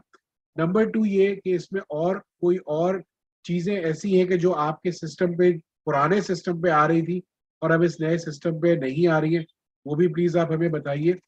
सिमिलरली इसके साथ साथ हमारी जो डिस्कशंस हुई है उसमें ये डिस्कस हुआ है कि ये जो एनेक्स्चर एफ है, एनेक्स्चर एच है और एनेक्स्चर जे है, ये गोइंग फॉरवर्ड इसको सेल्स टैक्स रिटर्न को चेंज करने का इनका इरादा है, और उसमें ये बहुत जल्दी इस पे भी काम शुरू हो जाएगा। लेकिन चूंकि अभी हमने डेटा को जो है इन्होंने सारा एक पोर्टल से दूसरे पोर्टल पे लेके आए हैं, तो इस वक्त ये सारे के सारे एनेक्स्चर्स इनेबल्ड हैं। मैं ये समझता हूँ कि आज के इस वेबिनार के बाद हम एक प्रॉपर खत लिखेंगे कराची टैक्स बार की जानिब से, और इसमें जो है उसको हम जो भी आपकी क्वेश्चंस या क्वेरीज हैं उसको इसमें शामिल करने के साथ साथ इसको इन्हें बता देंगे कि ये हमें परेशानियां फेस हो रही है। आई एम श्योर लोगों के एनेक्स्चर एच सी अब जा चुके होंगे मोस्टली, और अगर किसी के एनेक्स्चर सी नहीं जा पाए फॉर एनी रीजन, आप हमें जरूर बताइए। इसके साथ साथ जो भी आपके सजेशंस हैं या क्वेरीज हैं या जो इश्यूज हैं, आप आज और मैक्सिमम हमें कल तक हमारे ईमेल एड्रेस पे जो info@karachi-taxbar.com या ktbs01@gmail.com जो हमारे एड्रेसेस हैं उस पे आप हमें भेज दें। महमूद साहब का नंबर आपके पास है, शराज साहब का नंबर आपके पास है। मैं ये सजेस्ट करूंगा कि कराची टैक्स बार को ईमेल करने के साथ साथ आप महमूद साहब को व्हाट्सएप पे भी भेज दीजिए, ताकि महमूद उनको एक जगह इकट्ठा कर ले। इसके साथ साथ आई एम श्योर कि ये सिस्टम यूज टू होने में हमें एक आध कुछ वक्त लगेगा। हम कोशिश करेंगे कि जितना कराची टैक्स बार की तरफ से फैसिलिटेट कर सके आपको, हम कर सके। मेरे ख्याल से वहाँ क्यूएनए भी थोड़े से लेंगे, अगर हमें टाइम इजाजत देगा तो हम कुछ क्वेश्चंस भी ले लेंगे।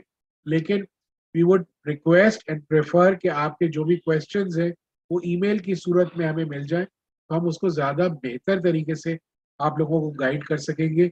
और मैं अगेन हमारी सीपीई कमेटी का बहुत शुक्रगुजार हूँ कि बहुत टाइमली इस वेबिनार को कंडक्ट किया है। End of course Abdul Wahab साहब जो है इसको बहुत अच्छे तरीके से अभी तक कंटिन्यू कर रहे थे, और मेरे ख्याल से आप लोगों को यकीनन जो है इसमें बहुत सारी चीज़ें क्लेरिफाई हो गई होंगी।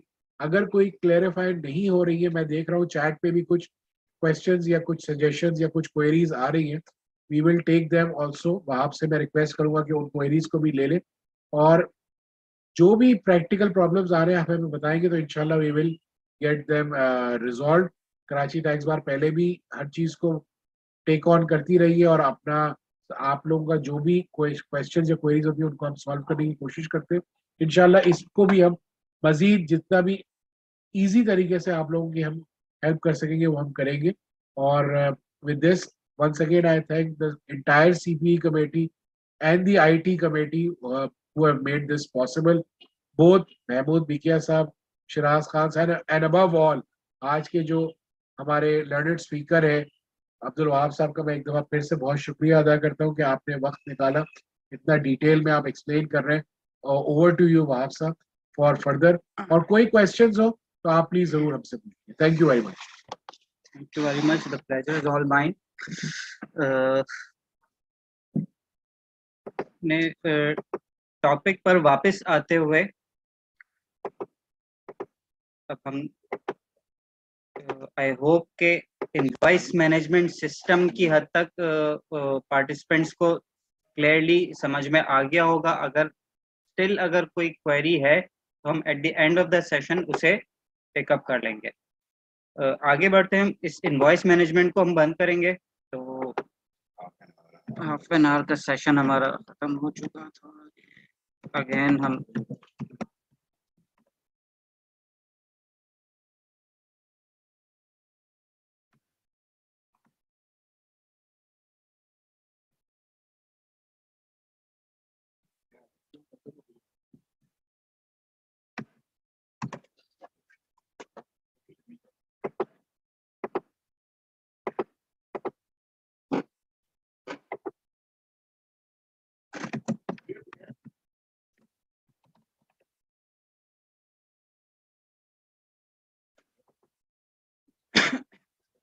अगेन हम यहाँ पर सक्सेसफुली लॉग इन हो चुके हैं थैंकफुली। रजिस्ट्रेशन के बाद अब हम इनवॉइस मैनेजमेंट सिस्टम के बाद अब हम आते हैं अपने सेल्स टैक्स रिटर्न की तरफ। अच्छा, अगेन मैं रिपीट कर दूं कि इनवॉइस मैनेजमेंट सिस्टम में आपको अपना सेल्स डेटा या अनरजिस्टर्ड परचेज इनवॉइसेस का डेटा पंच करने के लिए मंथ एंड तक का इंतजार नहीं करना।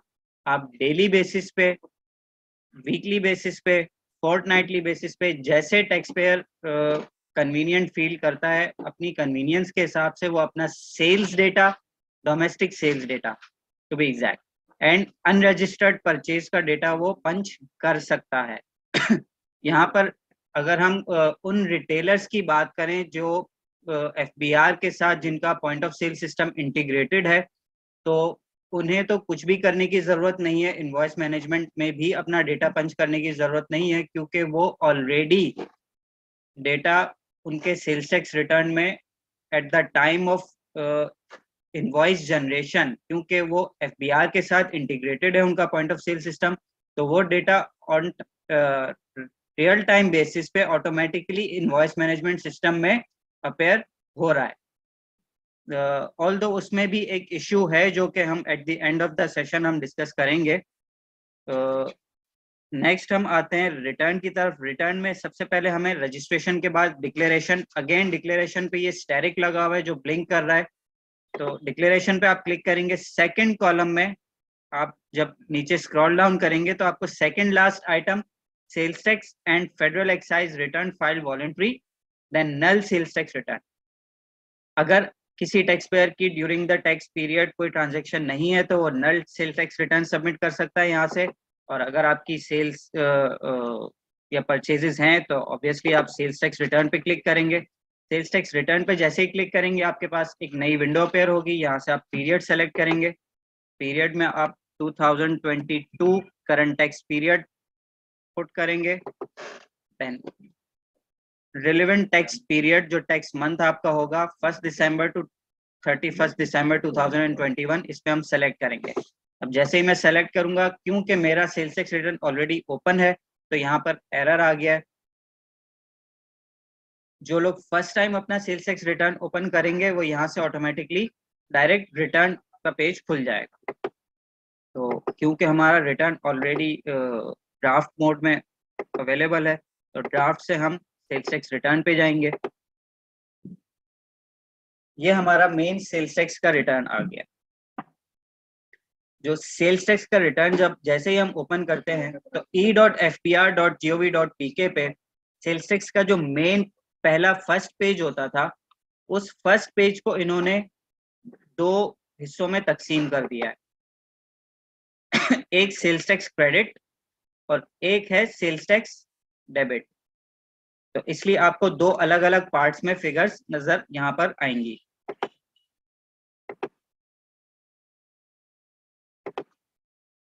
तो सबसे पहले हम जाएंगे एनेक्सर सी में, जो हमारा first step of the sales tax return होता है। पहले से एनेक्सर सी होता था, अब हमारा फर्स्ट स्टेप क्या होगा? Invoice management system. Invoice management system में अपना सारा डेटा पंच किया, अगेन रिटर्न में आए। रिटर्न में अब हम जैसे ही एनेक्सर सी में आएंगे, तो एनेक्सर सी में आके हमें लोड इनवॉइसेस पे क्लिक करना पड़ेगा। जैसे ही लोड इनवॉइसेस पे क्लिक करेंगे, हमने जो sales data invoice management system में पंच किया था, वो सारा का सारा डेटा यहाँ पर ऑटोमेटिकली आ जाएगा। अब अगर किसी इनवॉइस को हमें अमेंड करना है, तो क्या वो हम इस इनवॉइस को इस एनेक्सर सी में कर सकते हैं? The answer is no. क्यों? पहले तो हम एनेक्सर सी में ही कर लिया करते थे, लेकिन इसमें क्यों नहीं? इसमें इसलिए नहीं क्योंकि नए सिस्टम में आप अपनी जो सेल्स रिपोर्ट कर रहे हैं वो एनेक्सर सी में रिपोर्ट नहीं कर रहे, बल्कि इनवॉइस मैनेजमेंट सिस्टम में रिपोर्ट कर रहे हैं। तो अगर ड्यूरिंग द रिव्यू अगर आप ये फील करते हैं कि आपकी किसी इनवॉइस में अमेंडमेंट की जरूरत है, तो आपको क्या करना पड़ेगा? सबसे पहले आप लोड इनवॉइसेस करेंगे एनेक्सर सी में आके, उसके बाद उस पर्टिकुलर इनवॉइस को सर्च करें। यहाँ पर क्योंकि बहुत ज्यादा इनवॉइसेस नहीं है, तो हम यहाँ पर डायरेक्टली यहाँ पर इस इनवॉइस को हम सेलेक्ट करेंगे और यहाँ से डी लिंक करेंगे। जैसे ही मैं इस डी लिंक पर क्लिक करूंगा, वो इनवॉइस यहाँ से हट गई। अब मैं इजीली दोबारा यहाँ से इनवॉइस मैनेजमेंट में सिस्टम में जाकर उस इनवॉइस को अमेंड कर सकता हूँ।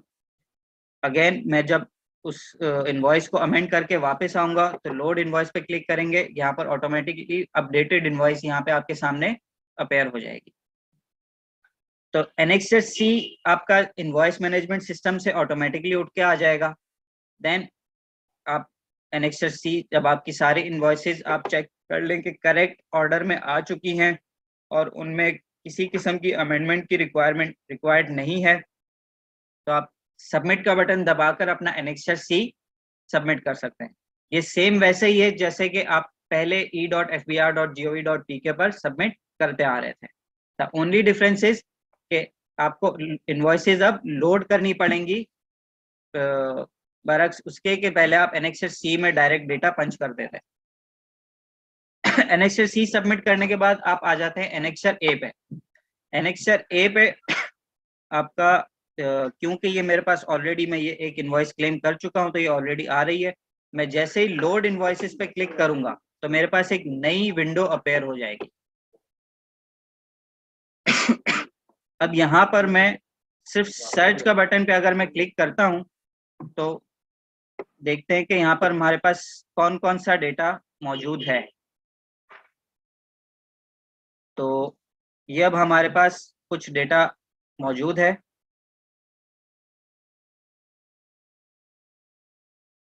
एक तो ये जो हमने परचेज अनरजिस्टर्ड परचेज इनवॉइस जो मैंने आपको खुद परचेज डेटा फीड करके बताया था, वो इनवॉइस ये मैंने यहाँ से सेलेक्ट की और इसे क्लेम कर लिया।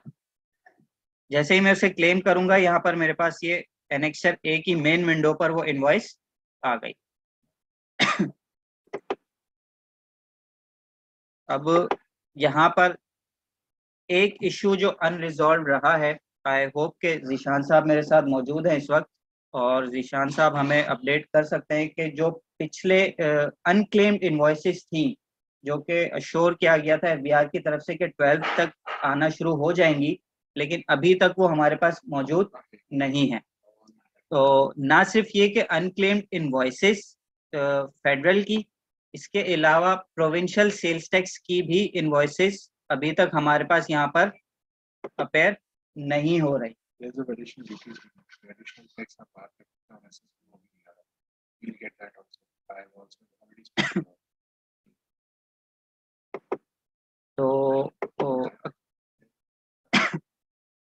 तो ये हमारा एनेक्सर ए आ गया। इसमें भी अगर मैं प्रिसाइजली आपको ये बताता चलूं कि इसमें भी मेजर कोई डिफरेंस नहीं है, सिर्फ सिवाय इसके कि स्क्रीन आपको थोड़ी सी डिफरेंट तरीके से नजर आ रही है, उसकी प्रेजेंटेशन थोड़ी सी चेंज हो गई है। बाकी सेम एनेक्सर वैसे ही है जैसे आप e.fbr.gov.pk पर अपलोड किया करते थे। आपको सिर्फ इनवॉइसेस फेच करनी है, वो यहाँ पर आप लोड इनवॉइसेस पे क्लिक करके अपनी इनवॉइसेस को सर्च करेंगे, और जो भी आपकी रिलेवेंट टैक्स पीरियड की इनवॉइस होगी जो आप क्लेम करना चाहते हैं, वो यहाँ से आप टिक बॉक्स सेलेक्ट करें। अब यहाँ पर आपके पास ऑप्शन है, आप चाहें तो इंडिविजुअली एक एक इनवॉइस को टिक करें, या टॉप पे जो एक हेडिंग बार में जो चेक बॉक्स दिया हुआ है, इसे आप क्लिक करेंगे तो आपकी सारी की सारी इनवॉइसेस सेलेक्ट हो जाएंगी। फिर उसमें आप जो इनवॉइसेस आपको क्लेम नहीं करनी उन पे से चेक रिमूव कर दें और फिर उसको क्लेम करके आप सारी की सारी इनवॉइसेस अपनी परचेज इनवॉइसेस क्लेम कर सकते हैं। यहाँ आ गया आपका एनेक्सर ए। उसके बाद आपका आता है annexure B imports. Annexure B imports जैसे पहले आप जीडीज लोड किया करते थे, आप लोड जीडी पे जाएंगे, सर्च का बटन दबाएंगे, जितनी भी जीडीज आपकी वीबॉक या पीएसडब्ल्यू पर क्लियर हो चुकी होंगी वो जीडीज आपकी यहाँ पर नीचे आपकी स्क्रीन पे अपेयर हो जाएंगी।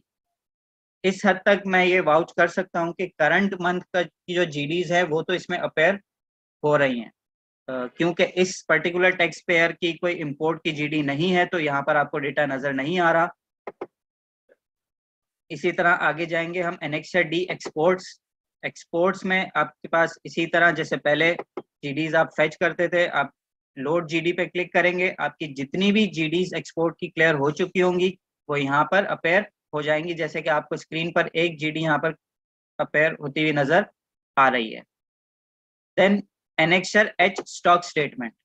स्टॉक स्टेटमेंट आपको मालूम है कि सेल्स टैक्स रिटर्न फाइल करने के बाद सबमिट करना होता है। तो जैसे ही मैं एनेक्सर एच पर आया हूँ यहाँ पर ऑटोमेटिकली आयरिस ने मुझे एक एरर का मैसेज दे दिया, please submit the return before filing annexure H. Again annexure H भी सेम रेप्लिका है जो e.fbr.gov.pk पे था, तो मैं इसको डिटेल में डिस्कस नहीं करूंगा क्योंकि आई होप कि आप लोग जितने भी पार्टिसिपेंट्स हमारे साथ मौजूद हैं वो इससे वाकिफ होंगे।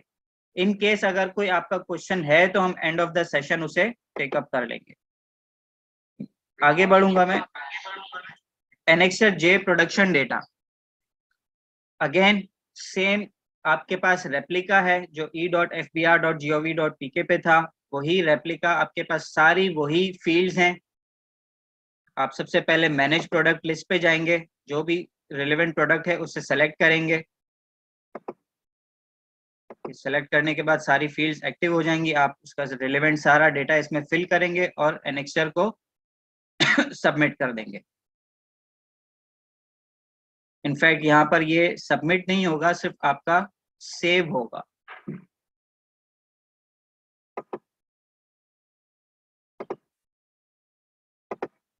Similarly, Annexure K for steel producers and Annexure E for federal excise duty.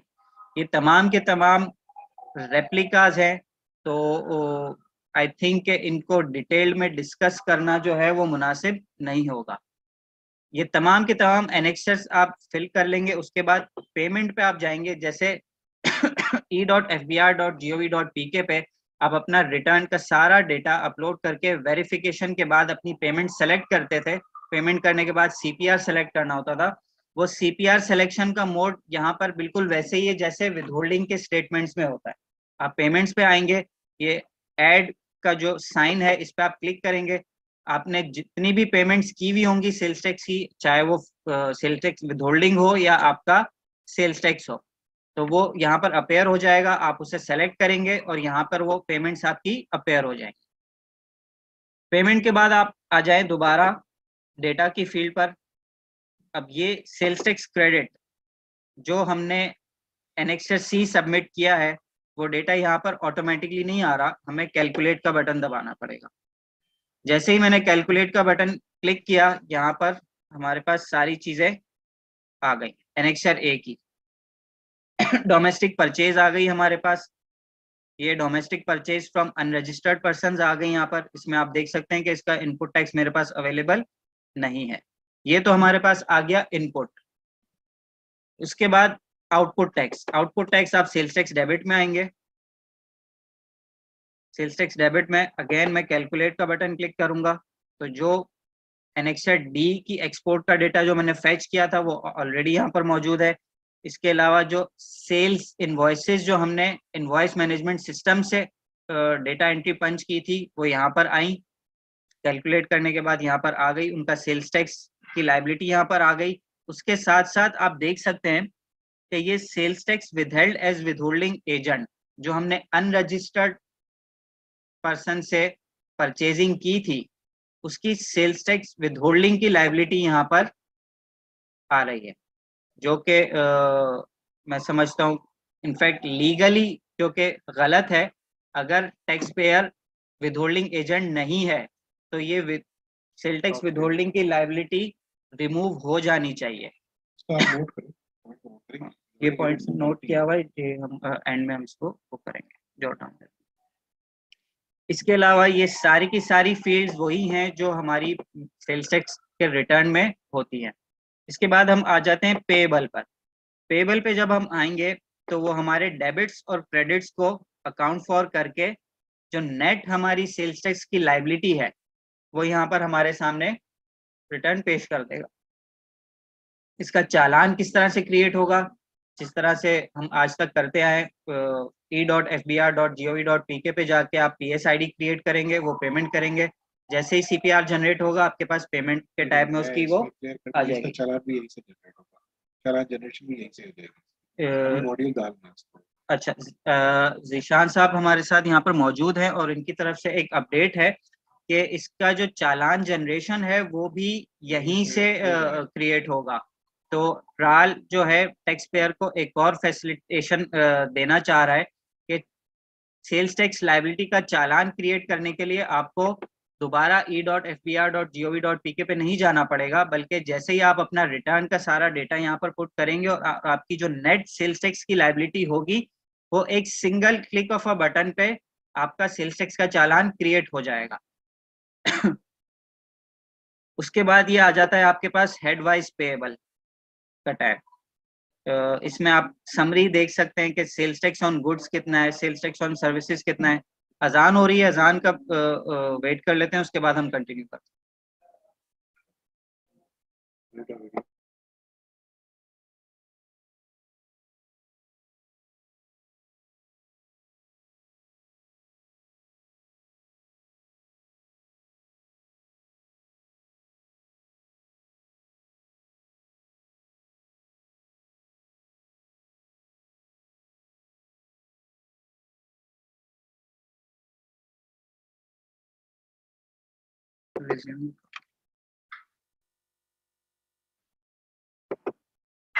Data tab पर आए।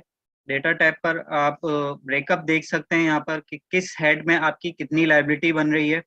Sales tax on goods, sales tax on services, federal excise duty in VAT mode, natural gas, FAD on natural gas, petroleum levy, POS fees payable यहाँ पर separately आपके पास appear हो रही होगी।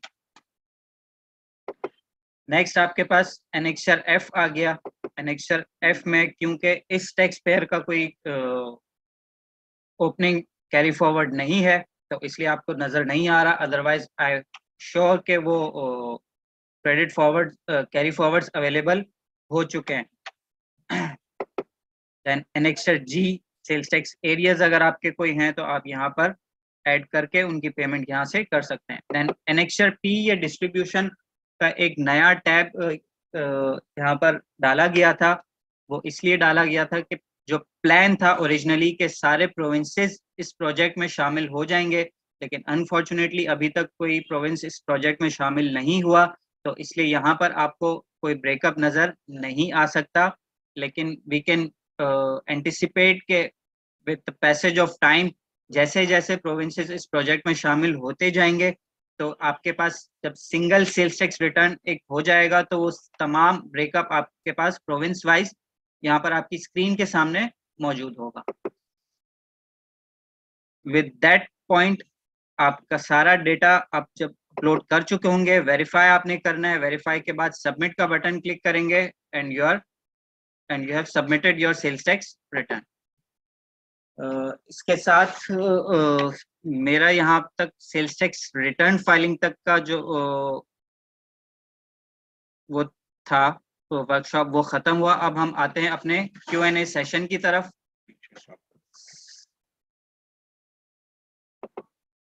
अब सबसे पहले हम जो चैट में हमारे पास ऑलरेडी क्वेश्चंस अवेलेबल हैं, हम डिपेंडिंग ऑन द टाइम हम उनको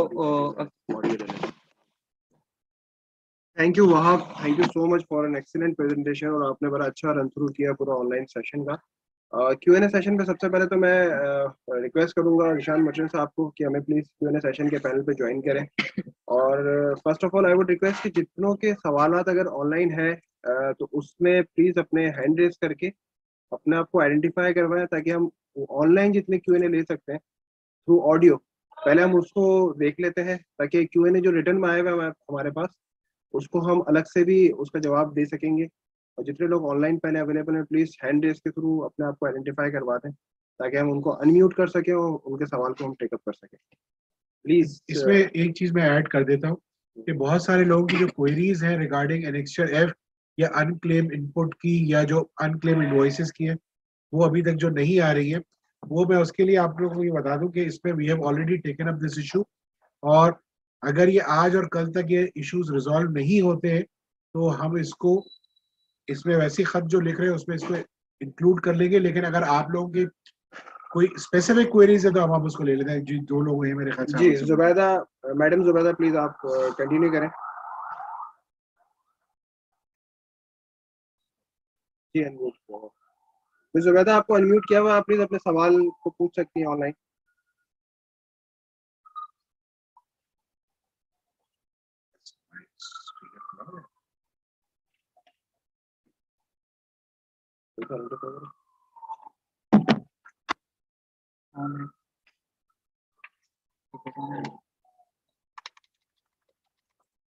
अच्छा, मैं मीनवाइल अजय कुमार को अनम्यूट कर रहा हूँ, ताकि मेरे ख्याल से कुछ टेक्निकल इशू था।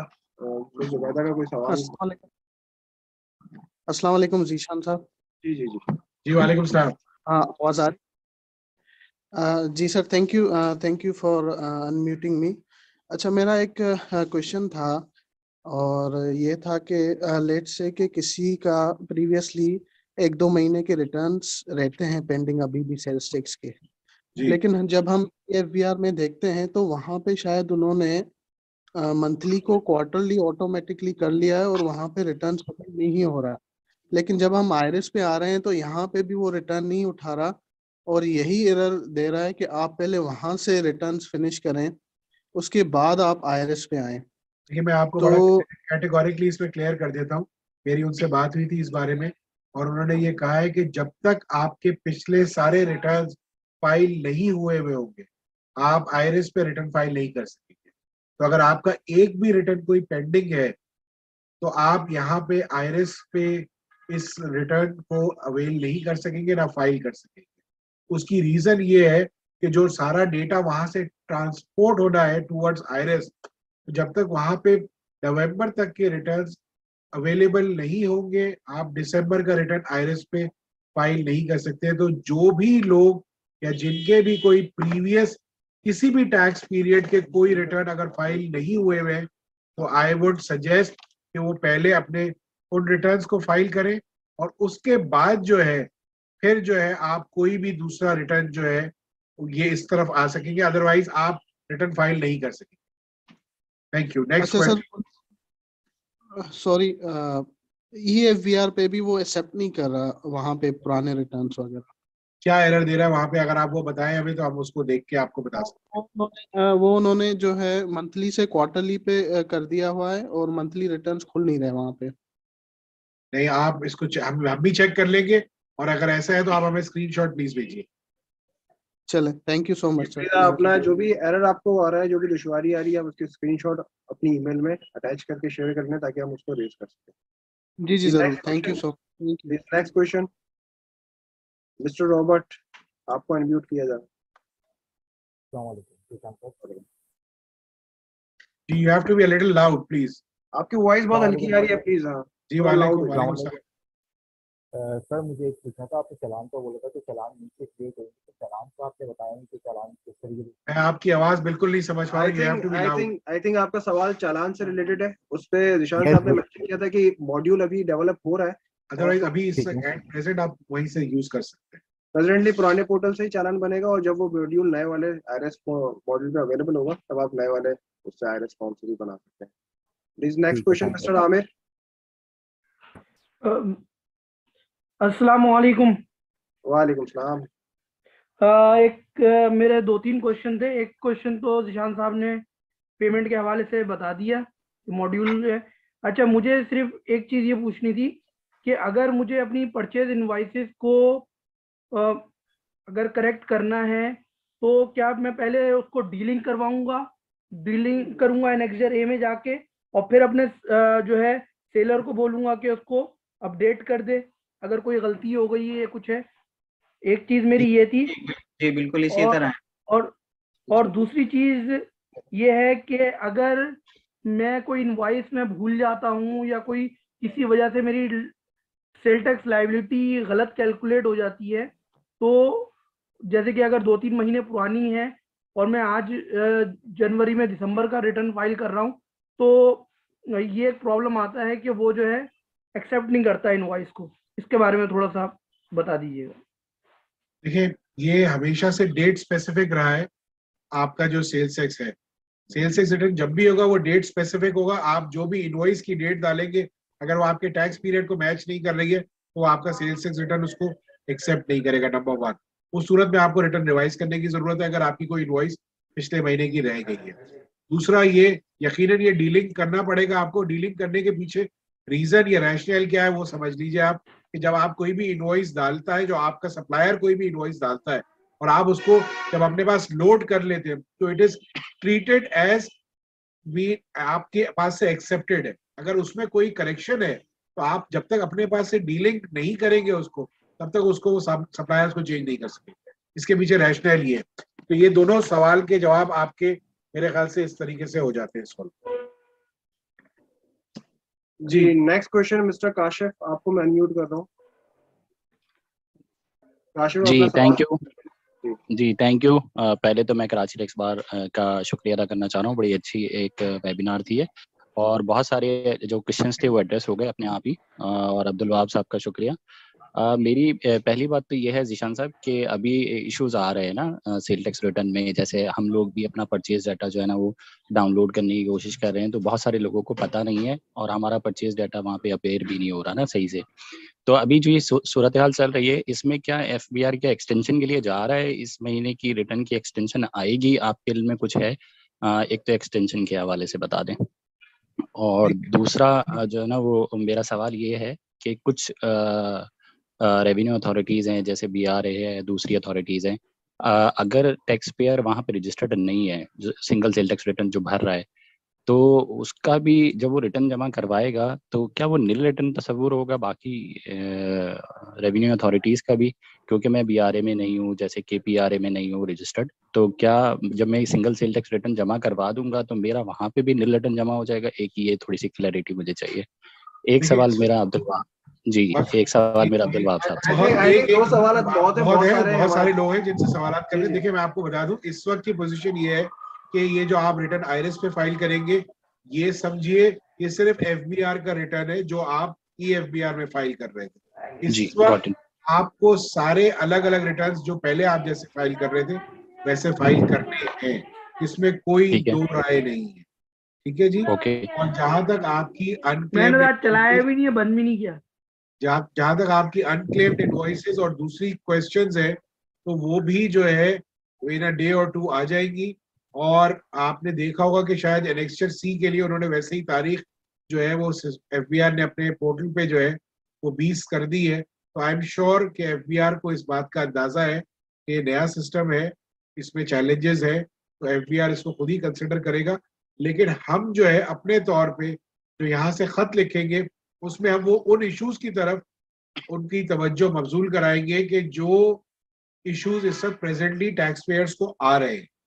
और ऑब्वियसली एफबीआर हार्टलेस नहीं है, उसको कंसिडर करेगा और यकीनन मैं समझता हूँ कि वो खुद से ही डेट को एक्सटेंड कर देगा। Correct me if I am wrong के उस पर एक नोटिफिकेशन आना चाहिए ताकि उसको लीगल एक सपोर्ट ऑब्वियसली आपको एडमिट। अच्छा, हमारा next question I would request Mahmood साहब, मैं उनको अनम्यूट कर रहा हूँ, वो अपना सवाल पूछ सकते हैं। और प्लीज मेरी रिक्वेस्ट होगी कि क्विकली सवाल पूछे क्योंकि बहुत सारे लोग हैं जो कि क्यू में हैं अभी सवाल के लिए। महमूद साहब प्लीज आप अपना सवाल पूछ सकते हैं। महमूद शेखानी साहब। चले मैं नेक्स्ट पे जा रहा हूँ। अरसलान साहब, आप अपना सवाल पूछ सकते हैं।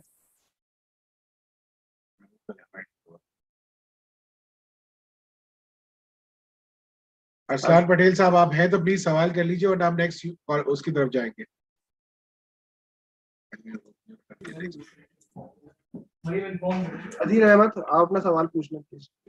जी अस्सलाम वालेकुम सर। मेरा सवाल ये है कि अगर हम किसी नॉन रेजिडेंट को सर्विसेज दे रहे हैं तो उसके लिए हम जो है एनटीएन क्या इस्तेमाल करेंगे? जैसे एफबीआर जो है अभी डमी एनटीएन सपोर्ट नहीं ले रहा है या सेल्फ इनवॉइसिंग को वो इग्नोर कर रहा है उसको, तो इस वक्त हम कौन सा एनटीएन इस्तेमाल कर सकते हैं? पहले सर्विसेज को एफबीआर में क्यों डालेंगे ये बता दीजिए। हम कैपिटल टेरिटरी की वो कर रहे हैं। अब उसमें आपको आप जवाब देंगे। चलिए देखिए, कैपिटल टेरिटरी की जहां तक बात आती है तो आप अगर एक्सपोर्ट सर्विस आपकी एक्सपोर्ट हो रही है और नॉन रेजिडेंट को आप सर्विस यहीं सर्विस पे रेंडर्ड प्रोवाइड हो कर रही रहे है। हैं, फिर तो अपना सवाल आपका समझ आ गया, उनको जवाब देने दो ताकि वो अगर लगे। आप नॉन रेजिडेंट पाकिस्तानी को सर्विसेज दे रहे हैं तो आइडियली तो सिचुएशन यही होनी चाहिए कि उसके लिए आपके पास कोई ऑल्टरनेट ऑप्शन हो कि आप सेल्स इनवॉइस को रिपोर्ट कर सकें। लेकिन आपका ये जो क्वेश्चन है ये हम नोट कर रहे हैं और इस पे हम यकीनन एफबीआर को जब लेटर लिखेंगे तो उसमें ये पॉइंट इशू को हाईलाइट जरूर करेंगे कि for the purpose of export of services उसकी डिक्लेरेशन के लिए हमारे पास कोई रेमेडी अवेलेबल हो कि हम विदाउट पुटिंग CNIC या रजिस्ट्रेशन नंबर हम उस अपनी सेल्स को रिपोर्ट कर सकें। जी नवीद साहब। नवीद साहब शायद मौजूद नहीं है। फराज साहब, आप अगर अवेलेबल है तो आप अपना सवाल पूछ सकते हैं। वालेकुम, थैंक यू वेरी मच। आपने बहुत अच्छी प्रेजेंटेशन दी, काफी हेल्पफुल थी। फराज साहब जुबली जनरल इंश्योरेंस में काम कर रहे हैं हम लोग, तो मैं फराज साहब के बिहाफ पे बात कर रहा हूँ प्लीज, है ओके ठीक है। अच्छा ये है कि जब हम अपना से जब एफबीआर पे अपना परचेज डेटा डाउनलोड करते हैं और स्टिल अभी भी वैसा ही नजर आ रहा है कि अगर कोई जो सप्लायर है हमारा वो अगर पंजाब का भी है तो उसकी जो टेरिटरी नजर आ रही है कैपिटल टेरिटरी नजर आ रही है, जबकि उसके एड्रेस में पंजाब लिखा हुआ है, पंजाब के डिस्ट्रिक्ट लिखे हुए Lahore Multan what ever it is. तो यहाँ वो और सबको कैपिटल टेरिटरी में ले आया इसने। ये चीज तो ये जो अभी इस नए सिस्टम में तो ऐसा होना चाहिए कि भाई कोई क्लाइंट हमारा वेंडर सप्लायर जो है पंजाब में, तो उसकी जो कैपिटल टेरिटरी के बजाय पंजाब दिखाना चाहिए, इनपुट प्रॉपर क्लेम कर सकते। मैं समझ गया आपकी बात। ये रिटर्न की डेट बढ़ गई है जी, आपकी आवाज बिल्कुल समझ में नहीं आ रही है। और आपकी वॉइस बिल्कुल क्लियर नहीं है, आपकी वॉइस ब्रेक कर रही पहले है। आपने डेट बढ़ गई है तो रिटर्न की डेट के साथ क्या पेमेंट की डेट भी एक्सटेंड होगी? अभी रिटर्न की डेट नहीं बढ़ी, अभी एनेक्सर की डेट बढ़ी है और एनेक्सर सी के साथ साथ हमें उम्मीद है कि रिटर्न की डेट भी बढ़ेगी। और जब भी रिटर्न की डेट बढ़ती है तो पेमेंट की डेट भी बढ़ती है उसके साथ साथ। ऐसा नहीं होता कि सिर्फ रिटर्न की डेट बढ़े। जहां तक आप बात कर रहे हैं कि इनवॉइसेस में जो है वो कोई और प्रोविंस लिखा आ रहा है या इस्लामाबाद टेरिटरी लिखा आ रहा है, तो ये तो जो डेटा अपनी जो इनवॉइस एंटर कर रहा है, जिसकी इनवॉइस आप लोड कर रहे हैं, जिसने सप्लाई की है, वही प्रोविंस या वही कैपिटल टेरिटरी एंटर करता है। और अगर उसने कोई मिस्टेक की है तो ये उसको ठीक करनी पड़ेगी। लेकिन अगर उन्होंने अपने एंड से सही डाली है और आपको इस्लामाबाद उसमें नजर आ रहा है, तो ये वैसे मुमकिनात में से नहीं है। आप हमें इसका स्क्रीनशॉट कोई भेजेगा तो हम उसको देख सकते हैं। अदरवाइज ये मुमकिन नहीं है कि अगर मैंने प्रोविंस ऑफ सिंध डाला है और जब आप उसको अपने पास परचेजेस को अपने पास डाउनलोड करते हो तो उसमें इस्लामाबाद लिखा है, ये मुमकिनात में से नहीं है। यहाँ पर मैं ऐड करता चलूँ, जो मैंने अभी आपको रिटर्न गो थ्रू करवाया था उसमें बिल्कुल करेक्टली प्रोविंस नजर आ रहा था। जो मेरा सप्लायर है उसने अपनी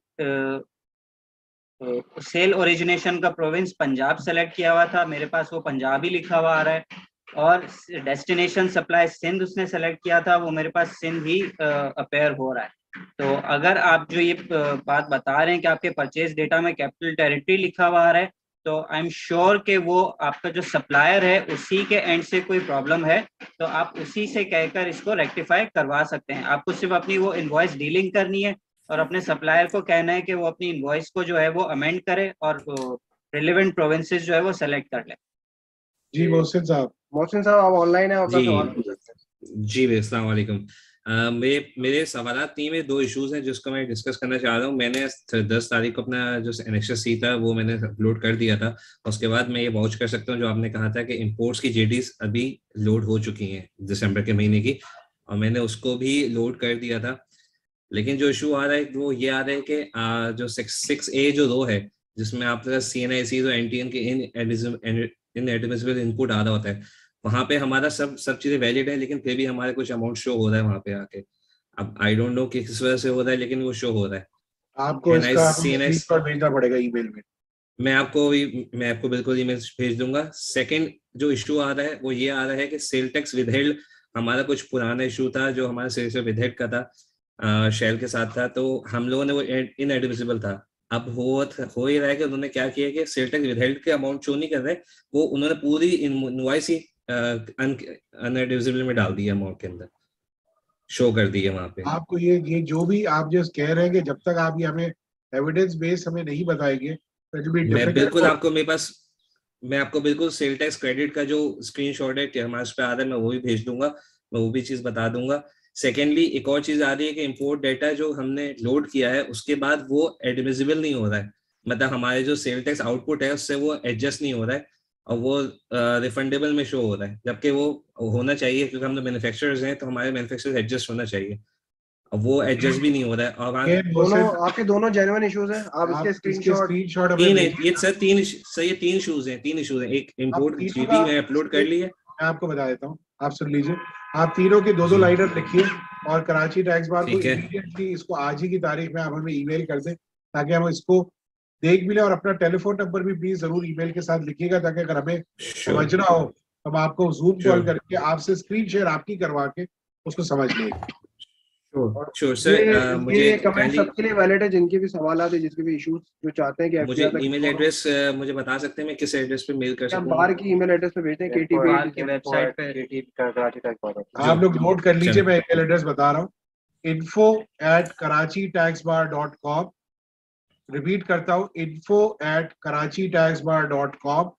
और दूसरा ईमेल एड्रेस है ktba01@gmail.com। रिपीट कर देता हूँ, ktba01@gmail.com। जो भी आप लोग अपने इश्यूज भेज रहे हैं प्लीज उसके बारे में 2 लाइंस लिखिएगा और उसका रेलेवेंट स्क्रीनशॉट लगाइएगा और अपना मेंबरशिप नंबर और अपना सेल नंबर जरूर लिखिएगा ताकि हमें आपको अगर कांटेक्ट करना हो तो हम आपको कांटेक्ट कर सकें। थैंक यू जी। नेक्स्ट बिलाल साहब, आपका कोई सवाल है तो आप ऑनलाइन है? जी अस्सलाम वालेकुम सर। वालेकुम सलाम।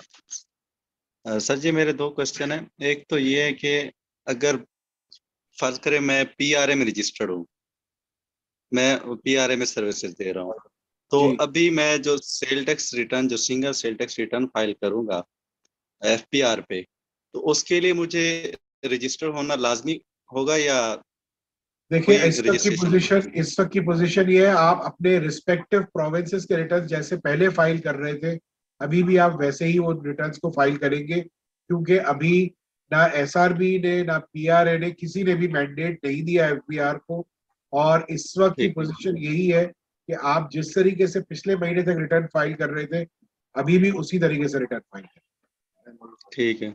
और दूसरा, अगर फर्ज करें मैं as a withholding agent register हूँ FPR में, जी, तो उसके लिए कैसे मैं फाइल करूंगा sale tax with holding statement? ये तो होगी ना सिंगल सेल टैक्स रिटर्न, उसी तरीके से आप रिटर्न फाइल करेंगे जैसे FBR में पहले फाइल कर रहे थे। वो FBR पे होगी नहीं, sale tax with holding statement? Iris पे उस पे ऑप्शन तो नहीं आ रही sale tax with holding statement की। वो single sale tax purchase annexure है आपका, उसी में आप डालेंगे, और अगर आप उस पे एप्लीकेबल होते हैं, विदहोल्डिंग एजेंट है, तो वो ऑटोमेटिकली आपकी चीजें उठाएगा डेफिनेटली। वो अगर मैं ऊपर जाके सिलेक्ट करता हूँ ना, तो वो यही कहता है कि आप रजिस्टर्ड नहीं है सेल टैक्स वाली। मैं अगर ओपन करता हूँ, मुझे स्क्रीनशॉट भेजिए और ईमेल करें हमें, और इसी क्वेश्चन को आप प्राल पे हेल्पलाइन पे भी लिख दीजिए। ये जो भी क्वेश्चन आप हमें भेज रहे हैं, आप प्राल को भी इसमें CC रखिए ताकि प्राल को भी इसका रेफरेंस मिलता जाए, और जब हम FBR से बात करेंगे तो हम ऑलरेडी उनको ये कह सकेंगे कि ये सारे प्राल को हेल्प की सपोर्ट पे हमने क्वेश्चंस कम्युनिकेट किए हुए ताकि उनके लिए भी आसानी हो स्क्रीनशॉट्स के लिए। जी अजीम साहब आप ऑनलाइन है, अपना सवाल पूछें। जी जी, अस्सलाम वालेकुम सर। मैंने ये पूछना था कि ये एडमिसिबल क्रेडिट 90% कैलकुलेट करता है, जो वो 36% कैलकुलेट कर रहा है अभी जो मेरे पास इशू आया है। तो ये क्या हम इसको पेमेंट कर दें या अभी रुके, क्या करें इसे? नहीं, ऐसा हो नहीं सकता। 36% कैलकुलेट तो किसी सूरत में भी नहीं करेगा। नहीं कर रहा है, हमारे पास आ रहा है ये। तो अब ये इशू ये आ रहा है, ये हमारे पास। आप इसे हमें और अप्रैल को दोनों को ईमेल कर दीजिए प्लीज, ताकि हम इसको टेक केयर करें। अब लेकिन मैं फिर एक दफा रिक्वेस्ट करूंगा कि जो भी ये आप हमें ईमेल कर रहे हैं, आप ई सपोर्ट पे जरूर भेजिए, लेकिन जितने भी मेंबर्स हैं प्लीज अपना मेंबरशिप नंबर और अपना सेल नंबर जरूर हमें लिखिएगा ताकि हम उसको रिस्पॉन्ड कर सकें। अच्छा सर, एक चीज और बताइएगा। आई होप कि आप सब लोग के सब्सक्रिप्शंस और ड्यूज पेड है, क्योंकि अगर किसी के अनपेड ड्यूज है तो हम जवाब देने में थोड़ा सा रिलक्टेंट होंगे। Thank you. Next question. अच्छा सर, एक चीज और पूछनी थी, ये हमने कब तक वेट करना है इसको, इनको, मतलब ये कल तक आप हमें बता दीजिए जो इश्यूज है वो हमें कल तक बता दीजिए। दोपहर 1 बजे तक आप लोग हमें अपने सारे व्यूज दे दीजिए, जो कमेंट्स है वो दे दीजिए, जो इश्यूज है वो बता दें, क्योंकि कल के बाद 1 बजे के बाद अगर कोई भी आप हमें सजेशन भेजेंगे तो हम उसे टेक केयर नहीं कर पाएंगे, क्योंकि हम अपना लेटर फाइनलाइज कर चुके होंगे। तो आप लोगों से रिक्वेस्ट यही है कि जिनको भी हमें कोई भी सजेशन भेजना है, कोई भी क्वेरी रेज करनी है, मैं अगेन रिपीट कर रहा हूँ कि कल 1 बजे तक आप हमें वो भेज दीजिए प्लीज। उसके बाद हम उसे केटर नहीं कर पाएंगे, और क्योंकि हमें खत भी लिखना है। Thank you. Next question please. जी अस्सलाम वालेकुम। अच्छा, मेरे 2 छोटे छोटे सवाल हैं। एक, सर्विसेज का जो इनपुट टैक्स हमने अभी क्योंकि अभी तो क्लेम नहीं हो सकेगा, तो how are we going to go about this in future, के इसको क्या करें हम, पेमेंट में शॉर्ट करें या पेमेंट जो हमारी बन रही है वो पूरी कर दें, इसको फिर बाद में जब आ जाएगा, इनकॉर्पोरेट हो जाएगा सब कुछ, तो उसके साथ करें। सेकेंडली, अभी मैंने बिल्कुल ताज़ी वो सेल्स टैक्स इनवॉइस का टेम्पलेट डाउनलोड किया है। उसमें यूएम में नंबर और यूनिट्स और पीसेस वाला जो वो था यूएम, वो नहीं आ रहा है। तो ये क्या रेगुलरली अपडेट होता रहेगा? जब आ जाएगा तो तब कर लें, क्या करें इसका? हम इसको चेक कर लेते हैं, ये आ रहा है, लेकिन हम इसको रीचेक कर लेंगे। अभी डाउनलोड किया सर 5 मिनट पहले। मैं आप हमें भी वो ईमेल फॉरवर्ड कर दीजिए जो आपने डाउनलोड किया, लेकिन हम भी डाउनलोड कर लेंगे। ऐसा नहीं है, ये मैंने आपका क्वेरी आपने मैसेज में भी लिखा था, मैंने पढ़ लिया था। लेकिन जहां तक आपका दूसरा सवाल है सर्विसेज वाला, जो कि आपका पहला सवाल था, आपको इंतजार करना चाहिए। और मेरे ख्याल से इन अ डे और 2 ये सारे क्वेश्चंस और ये सारे queries regarding previous input, unclaimed invoices, service tax input, ये सारे आ जाएंगे। नेक्स्ट क्वेश्चन जी अरमान साहब आपका सवाल। अस्सलाम वालेकुम। हाँ सर, मेरा ये सवाल है कि कैरी फॉरवर्ड जो दिसंबर के महीने के अंदर जो शो कर रहा है वो आपकी वॉइस क्लियर नहीं है। वही अमाउंट शो नहीं। सॉरी सर, आप रिपीट करें, अपना सवाल रिपीट करें, आपकी वॉइस क्लियर नहीं। हाँ, मेरा सवाल ये है कि जो कैरी फॉरवर्ड जो दिसंबर के महीने के अंदर जो ब्रॉड फॉरवर्ड जो शो हो रहा है, और उसको जब हम कैलकुलेट करने के बाद जो कैरी फॉरवर्ड अमाउंट आ रहा है, वो जो है NHF के अंदर वो नहीं होता है। तो जो NHF के अंदर जो फिगर आ रही है वो ही आ रही है कि जो नवंबर के रिटर्न के अंदर है। आपने सेल्स की फिगर डाली है इसमें के अंदर जो इनपुट और आउटपुट की जो ट्रांजेक्शन हुई है, सेल्स और वो उसको कंज्यूम की फिगर डाली दिसंबर है के आपने मंथ के NHF अंदर में। वो NHF के अंदर नहीं उठा रहा।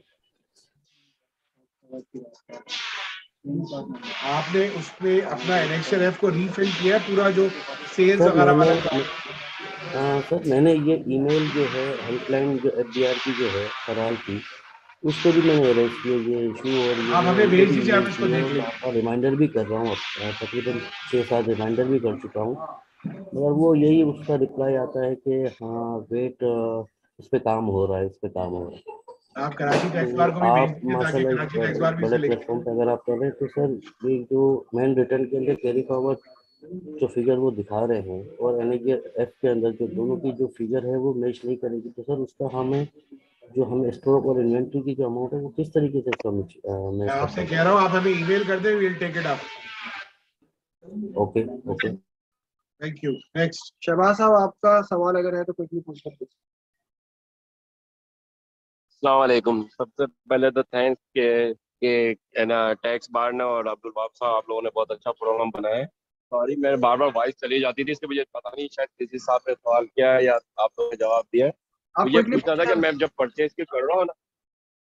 जी जी हेलो जी कहिए कहिए।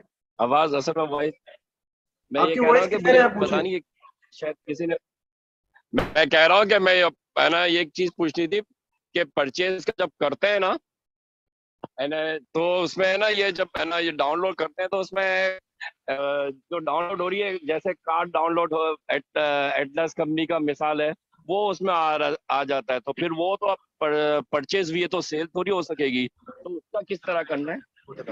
उसका इनपुट आप क्लेम नहीं करेंगे, वो इनएडमिसिबल इनपुट में डाल के आप उसको 7 कॉलम नंबर 7 के सी में गालिबन इनएडमिसिबल इनपुट में डाल के खत्म कर दीजिए। अच्छा उसको खत्म करें, ठीक है सर, जज़ाकल्लाह। जी next please, we can take only 2 questions now. Asad साहब आपका सवाल, लास्ट 2 क्वेश्चंस।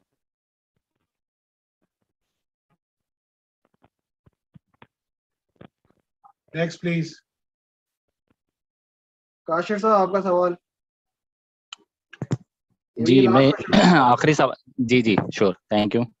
मेरा सवाल ये था कि जब हम एनेक्जर ए में जाते हैं तो जो भी हमारी इनवॉइसेस आ रही होती हैं, परचेज इनवॉइसेस, इसकी पहले एक एक्सेल डाउनलोड हुआ करती थी, तो हम उसमें सेलेक्ट कर लेते थे, अपने लेजर के साथ मैच कर लेते थे कि हमें कौन सी इनवॉइसेस हमने क्लेम करनी है और कौन सी नहीं करनी है। फॉर एग्जांपल अप टू 90% मुझे क्लेम करनी है ना, ठीक है। तो अभी हाँ अभी ऐसी कोई, मैं जवाब दे, श्योर, थैंक यू। मैं इसमें मेरी ऑलरेडी बात हो चुकी है अशफाक साहब से, आपको हर एनेक्स्चर की एक्सेल डाउनलोड अवेलेबल हो जाएगी अगर अभी तक नहीं हो गई है तो आप चेक कर लीजिए, क्योंकि इस पे मेरी 3 दिन पहले बात हुई थी, उन्होंने कहा था कि विद इन 2 डेज ये हो जाएगी। अगर अभी तक आपको एक्सेल का आइकॉन नजर नहीं आ रहा उस टैब पे तो आप जरूर बताइए। जहां तक मेरी इंफॉर्मेशन है कि हर एनेक्स्चर के राइट साइड पे इन बिटवीन एक्सेल का एक आइकन बना हुआ आ रहा है, और जब आप उसको प्रेस करेंगे तो वो आपका एनेक्स्चर जो है वो डाउनलोड हो जाएगा। तो प्लीज आप इसको चेक करके हमें बता दीजिए, और फिर अगर ये एग्जिस्ट नहीं कर रहा तो आप हमें ईमेल कर दीजिए अगेन अपने मेंबरशिप के साथ और स्क्रीनशॉट के साथ, विल टेक इट अप। और प्लीज ये जरूर देखिएगा कि आपके ड्यूज क्लियर है। Thank you. Next. With this I think हमारे Q&A कंप्लीट हो गए, और मैं सबसे ज्यादा शुक्रिया अदा करूंगा तमाम पार्टिसिपेंट्स का जिन्होंने पेशेंटली पूरी प्रेजेंटेशन को और पूरे वेबिनार को सुना और एक्टिवली पार्टिसिपेट किया। और साथ साथ मैं अपने स्पीकर का भी शुक्रिया अदा करूंगा कि उन्होंने बहुत थॉरली और मैं समझता हूँ बहुत बेसिक लेवल से स्टार्ट करके पूरा कंप्लीशन तक पूरे स्टेप बाय स्टेप प्रोसीजरली सब कुछ क्लैरिफाई करते रहो। आई गेस शायद इसी वजह से बहुत से लोगों के सवाल तो प्रॉब्ली उस प्रेजेंटेशन की वजह से क्लैरिफाई हो गए, क्योंकि जिनके जवाब अब्दुल वहाब साहब के ऑलरेडी मौजूद थे, और उन्होंने उन चैलेंजेस को भी आइडेंटिफाई किया कि उस प्रोसीजरली जो चैलेंजेस जहाँ रेड फ्लैग्स थे उन्होंने खुद ही आइडेंटिफाई भी किया, और कहाँ हमें एफबीआर को बेटर रेस करना है वो भी कुछ चीज़ों पे उन्होंने हाईलाइट कर दिया, और कुछ चीज़ों पे हमें Q&A के अंदर भी आइडेंटिफाई हुआ है। कुछ लोगों ने हमें मैसेजेस भी किए हैं।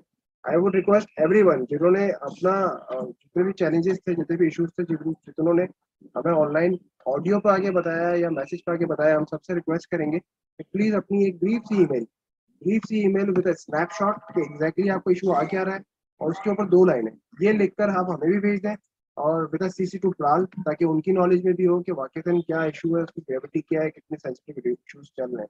ये तमाम चीज़ों के साथ आप प्लीज आई वुड रिक्वेस्ट कि आज ही भेज दें, ताकि कल की तारीख में हम इसके ऊपर एक बड़ा एप्रोप्रिएट सा लेटर ड्राफ्ट करके रेलिवेंट अथॉरिटीज को लिख भी सकें, और उसके ऊपर कोई अगर एक्शन होना है तो कल की डेट में या कमिंग वर्किंग डे के अंदर कोई अनाउंसमेंट होनी तो हो जाए। तो दिस इज वेरी इंपॉर्टेंट। हमारी टाइमलाइन इस वक्त बड़ी सेंसिटिव है क्योंकि we are really close to the deadline.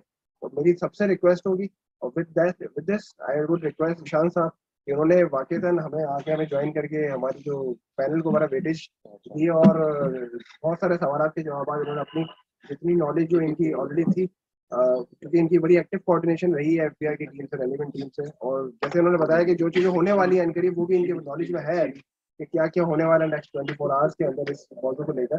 तो thank you so much Ishan साहब कि आपने हमें ज्वाइन किया। I would thank all the participants for being here today, and especially the CPE committee, the IT committee जिन्होंने ये वेबिनार को possible किया, and above all again Wahab साहब जिन्होंने इतना डिटेल्ड में ये प्रेजेंटेशन दी है। मेरे ख्याल से अभी तक इस सब्जेक्ट पे जितनी भी प्रेजेंटेशंस मैंने देखी हैं, this is by far the most exhaustive, most detailed and most practical presentation that we have seen, and this is ये जो हम कहते हैं ना कि कराची टैक्स बार एसोसिएशन का ये खासा है कि हम अपने मेंबर्स के लिए हमेशा उन इश्यूज को बड़ा डिटेल में हाईलाइट करते हैं और उसको स्टेप बाय स्टेप उनको वॉक थ्रू करते हैं हर स्टेप से, और इसी तरीके से हम आने वाले दिनों में भी और भी करते रहेंगे। इसके साथ साथ मैं अपनी टीम का, अपने प्रेजेंटर्स का, हमारे साथ यहाँ हमारे बहुत सीनियर मेंबर शहाब साहब बैठे हुए हैं जो स्टार्ट से एंड तक हमारे साथ बैठे रहे, उनका भी शुक्रिया अदा करता हूँ कि उनके सपोर्ट से और उनकी जो वर्ड्स ऑफ विजडम है वो हमारे लिए बड़ी इंपॉर्टेंट होती है और उनकी हौसला अफजाई हमारे लिए बहुत अहमियत रखती है। तो मैं आप सब लोगों का वंस अगेन थैंक यू करता हूँ। We look forward for your participation towards our next webinars. हम पाकिस्तान टैक्स बार एसोसिएशन के साथ मिलकर पाकिस्तान सिंगल विंडो पे भी बहुत जल्दी एक वेबिनार करने वाले हैं। We will send out the information to you, please do stay tune और आप हमारी ईमेल्स को वॉच करते रहे। कराची टैक्स बार एसोसिएशन की जो डायरीज है इंशाल्लाह नेक्स्ट वीक से वो भी अवेलेबल होंगी आप लोगों के लिए। जिनके ड्यूज क्लियर है वो एक उसको ले सकते हैं विद सम हमने जो फी रखी है डायरी के साथ। इस डायरी के साथ साथ ना सिर्फ रेडी रेकनर है इस दफा, बल्कि हमने टेबल प्लानर भी बहुत खूबसूरत सा प्लान किया है आप लोगों के लिए, जिसमें डायरी कमेटी और हमारे जो वाइस प्रेसिडेंट साहब हैं उनका भी बड़ा उसमें रोल शामिल है। Do look forward for the future emails of Karachi tax बार, जिसमें आपको इस डायरी के बारे में इंफॉर्मेशन हम रोल आउट कर देंगे in a day or two. Once again we thank our learned speaker Abdul Wahab Saab for his very exhaustive and very powerful presentation, I must say. Thank you very much from our side. With this, I think we will close this webinar. Please do send us your suggestions latest by tomorrow 1 p.m. Thank you. Khuda Hafiz.